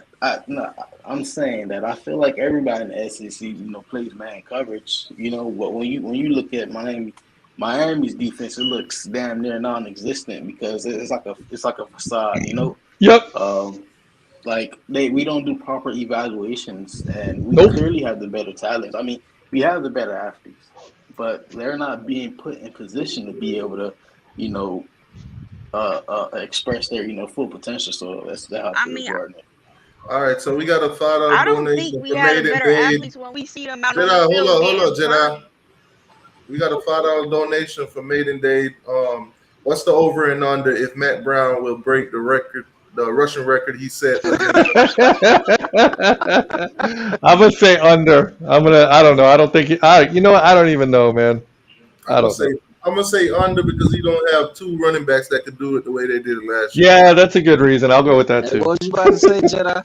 That's tough. Appreciate the $5 donation. That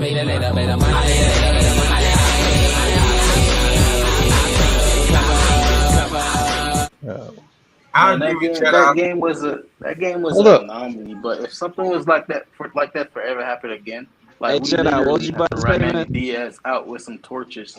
We literally have to run Manny Diaz out with some torches if that happens again. Okay, so 305 Kane rep wanted to know. Let Jedi get his thing in. This is what I'm saying. I just feel like people been saying Miami has the best athletes when we really don't. When we getting like burnt on the field by other teams, I feel like we're getting the better athletes from high school, but when we put them in our program and through strength and conditioning, they just stay at the same place like they're playing in high school, and other teams are getting better. Their players are getting better athletically, and we just look like we just getting bigger arms. We're lifting like a bodybuilder, which we shouldn't be doing. We should be lifting like an athlete. Yep. Rick Scott have the better athletes. Rick Scott says stop saying that's tough. Well, Rick Scott, I got something for you, Rick Scott. Do me a favor, get out of here. Get out of here, man. I'm saying. Young Jedi, bro. Young Jedi. Our top recruits are no different from other programs, like other programs recruiting classes. So, I don't know. You saying I don't know? How when our number one safety looking slow like a linebacker? Bro, listen. Like that don't have nothing to do with the kids itself. It's the damn development. It's the coaching. He said that. It's all there is.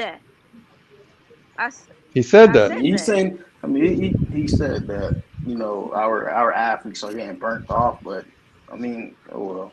Did you see what Tyreek? Remember when Tyreek Stevenson first got here? What was one of the first things he said? He was like, "Man, Miami players look small compared to the dudes I play with." I mean, then again, and that's coming from a dude that's on the team. It's contradicting. Okay, so 305 Kane's rep wants to know why would Mario Cristobal leave his situation at Oregon where he's building it from the ground up to come here? Because Miami gave him $1 billion. No, ain't gonna happen. Hey, that's the only reason I can think of. They already, but I heard his fan base turning on him too. Why would he leave and go into another toxic fan base? That don't make no sense. He's not. I can't see him leaving that umbrella that Nike made for him, man. Phil Knight's pumping too much money into that program. That's just my opinion. I don't know. I believe you, and I agree with you. Shout out to CJ. What did he say? Look at the comments. Hey, OG said fire T2Y for saying we're gonna blow out every opponent every week. Oh God. I learned my lesson, OG. I'm falling back. That's tough. That's tough. Hey, Rick Scott, if you still in here, that's tough.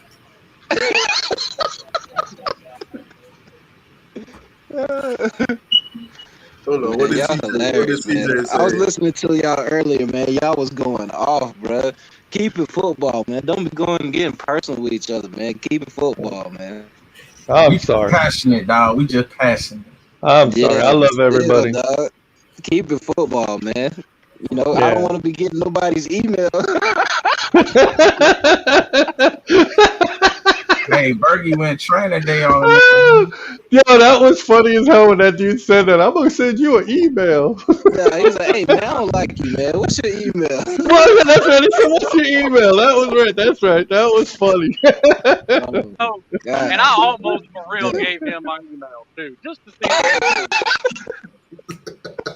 Hold up, this dude. Listen, this dude said Phil Knight not involved in Oregon football. Check your fact. You got to be out of your freaking mind if you don't think Phil Knight is involved with Oregon football. Holy freaking cow! This dude actually wrote that. Look at it. He says Phil Knight not involved with Oregon football. Check your facts, Berg. You're wrong. He is just an alum. You are out of. Who do you think built that freaking facility out there? Who do you think supplying them with all the uniforms and all the bling and everything they got? Well, hang on. He might have just a little bit of a point. I don't know if Phil Knight is actually involved, but Phil Knight is. Phil Knight is absolutely involved in Oregon in everything that deals with Oregon athletics. He is one of their probably the biggest booster they have, and it's not even close. Well, that's exactly what I'm saying. I don't know if he is. Right. So for him to put that comment out there, holy freaking cow. Wow. Hey, John Shields, we're going to beat the Gators by 25. And he keeps posting, check your facts. Damn. Dude. Hey, let me ask you a question, bro. What y'all averaging, right? Y'all defense averaging what? What is it? 23 points? 23 points in 5 games. So that's like 8. No. That's like, damn, that's 4 points. 4 points a game. Yeah. Look at CJ, fire Bergie and Slim for having our opinions. Because you just said y'all gonna be Florida. By how many points you think y'all gonna give up to Florida? We'll give up maybe 10, maybe 7. Oh, you so nice. 3. Nah, you gotta remember, man. We start playing the 4th-string walk-ons like the. Bro, that defense is crazy, bro. I'll tell you what, man. Emery didn't look that good the last game, so I don't know how he's gonna hold up. Alabama. I mean, he did look good against Alabama, so go figure that. He did. I'll give him that bounce game. I'll give him that. He ran for 77 yards. Well, to that point, Jaron Williams threw 6 touchdowns against Louisville, and look where that got him. Hey, I've been telling Florida fans for a while Emory's going to crash. Hey, hold up. Can we fire CJ for saying to fire everybody?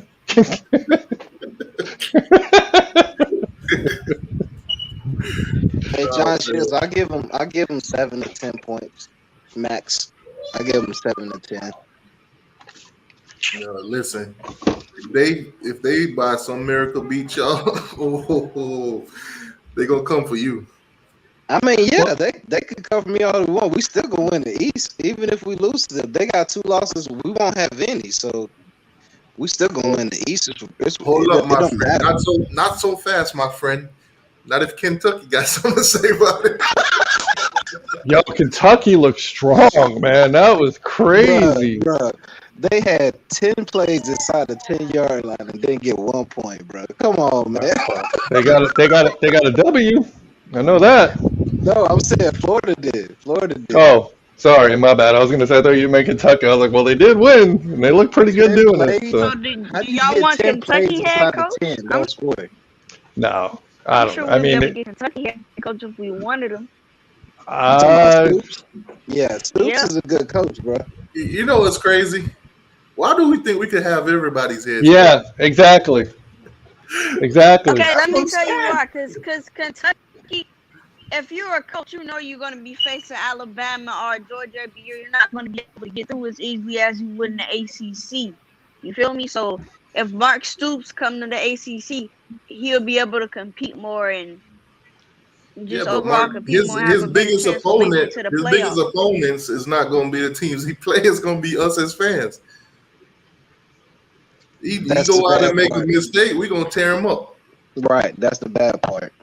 It's the toxicity of the fan base is the bad part. Hey, can you do me a favor, T2Y? Yeah. Can you play that thing you just played a little while ago about get that for Tori, because the man is just I don't think he understands common sense anymore. what did he say? Oregon is consistent program. They will never overpay. He's going full straw man argument. It's unbelievable. He's just making stuff up to try to make his own point about something that he doesn't even know what he's making a point about. All right, Torrey Evans, you're gonna have to get a different treatment. I'm here to tell you right now. We don't care. Let me tell you. We don't care. He full on went full straw man argument. That's really. I mean, we're talking about Phil Knight, and he turns it into something with Chip Kelly to try to make a point about Chip Kelly. I don't even understand what the hell he's talking about anymore. But I got y'all beaten, man. I got y'all beaten North Carolina by 10. 31, No way. Yeah, I think we do. I feel like North Carolina is very inconsistent, and I've seen our offense get better in the second half. If our offense can come out and score points right away, our defense really isn't that bad. So we're talking about beating North Carolina. What you gonna do when they're on the field 24/7?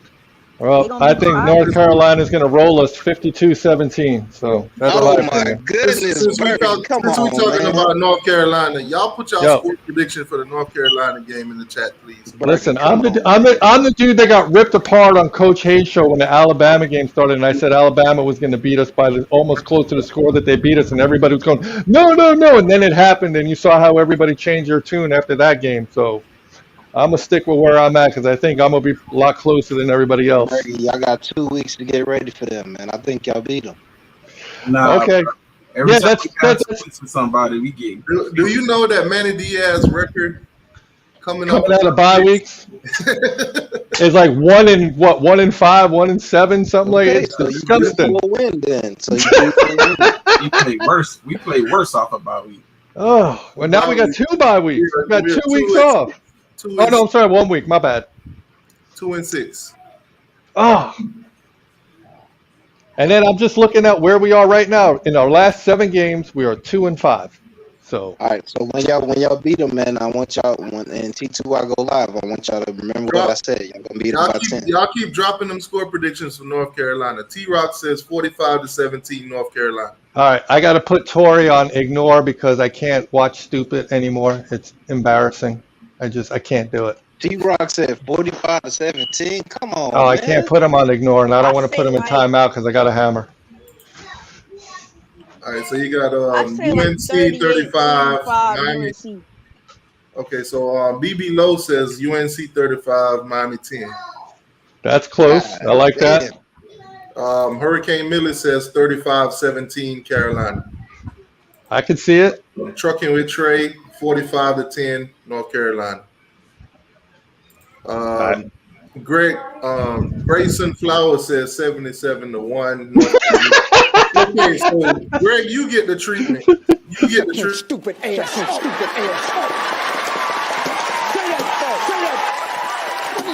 Look, in all reality, considering that Mac probably knows that Manny ain't making it out of this season alive, he might just pour it on. Jacarius Middleton says 73-12. All right, Brandon says 38-13 UNC. Jay Plea, 38-17 UNC. Ken, 35-10 UNC. John, Miami 28, NC 24. John Davis, 73-12.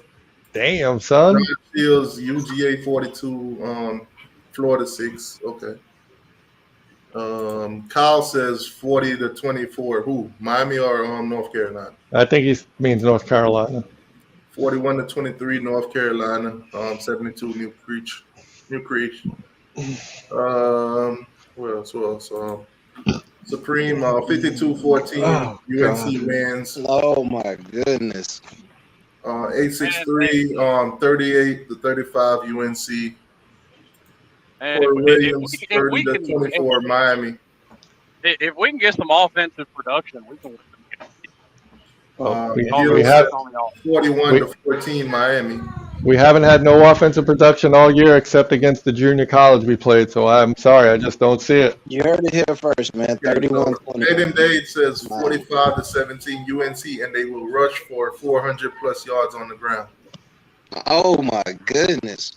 I can see it though. Hurricane CJ says 700 yards. Rose is 52-10 UNC. That's quite fitting. That score seems familiar, don't it, Rose? 62-12 Miami. Whoa. Oh man, he's taking 14 points off last year's score. Whoa, that's tough. Well, he's saying Miami's gonna beat them like that. Whoa. Okay. Oh, Miami. Oh, I didn't see it. I thought it said UNC. My bad. Or it says 30-24 Miami. Okay. That's tough. 21. Damn, we're gonna lose by 21. Right? Tough. 21. Greg says Miami 38, UNC 21. Okay. Miami 31, UNC 24. Okay. We haven't put up points against a real defense yet, so. 31-17 UNC, but by passing the ball. Wow. Yeah. I don't know, man. They're gonna run and pass. It's open season on Manny defense. Because Manny does those stupid delayed blitzes that he leaves pockets of the field wide open, man. It's not going to be pretty. Howell's that good of a quarterback that we're going to make him look like a Super Bowl winner? Because that's what we do. And that's our coach. Everybody predicting us to lose. Even these aren't even outside fans. These are Miami Hurricane fans predicting these scores. So that just tell you the kind of confidence that everybody has in Manny Diaz. He gotta go still. He gotta go. You can't listen to you can't listen to all them, bro. They be negative, bro. Listen, I ain't the type to predict losses. I ain't predicting nothing this time around. I'm always wrong. Oh God, this guy Torrey just won't stop. He keeps going. I got a new troll following me. If Torrey keep bothering you, put him in timeout. I don't want to do that. That ain't the way I roll. You can say whatever he wants. It's just funny that he's like obsessed with me for some reason. So Bergie, since you know it all, tell me Oregon never overpaid for a coach. All right. It was never part of the argument. So again, you're going straw man. He continues with the straw man argument. All right, Torrey, leave the man alone. The man don't want to talk to you. Okay. It's like that one girl that told you she don't want you. Treat it like that. Leave her alone.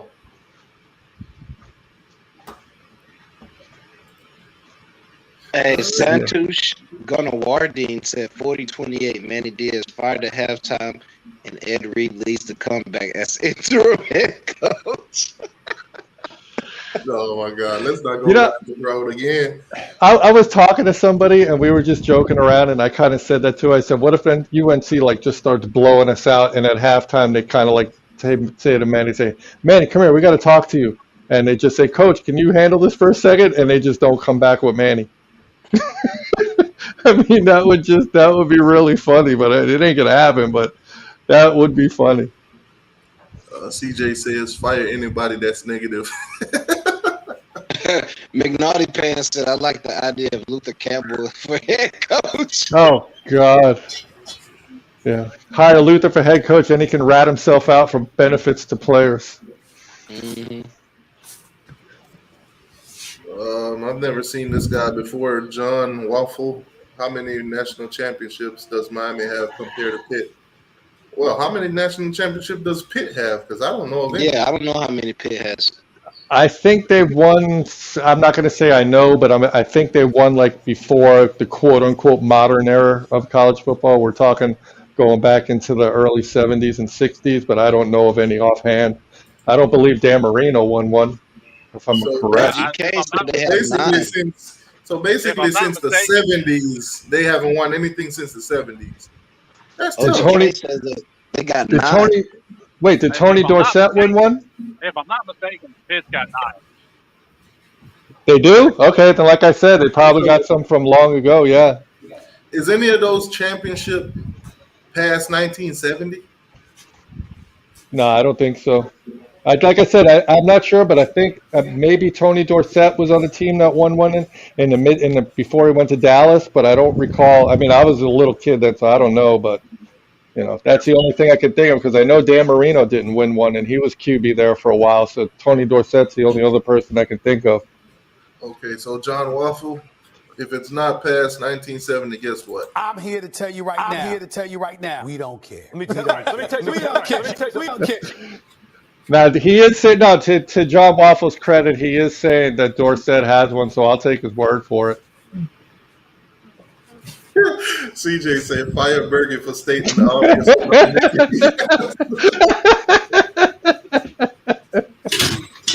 Don't worry. I'm going to let you know. I'm going to fire myself in about 2 minutes because I do got to crash because I got to wake up early for work. But I'll hang out for a little bit longer. But I do got to bail out. Skinner might go to Clemson, man.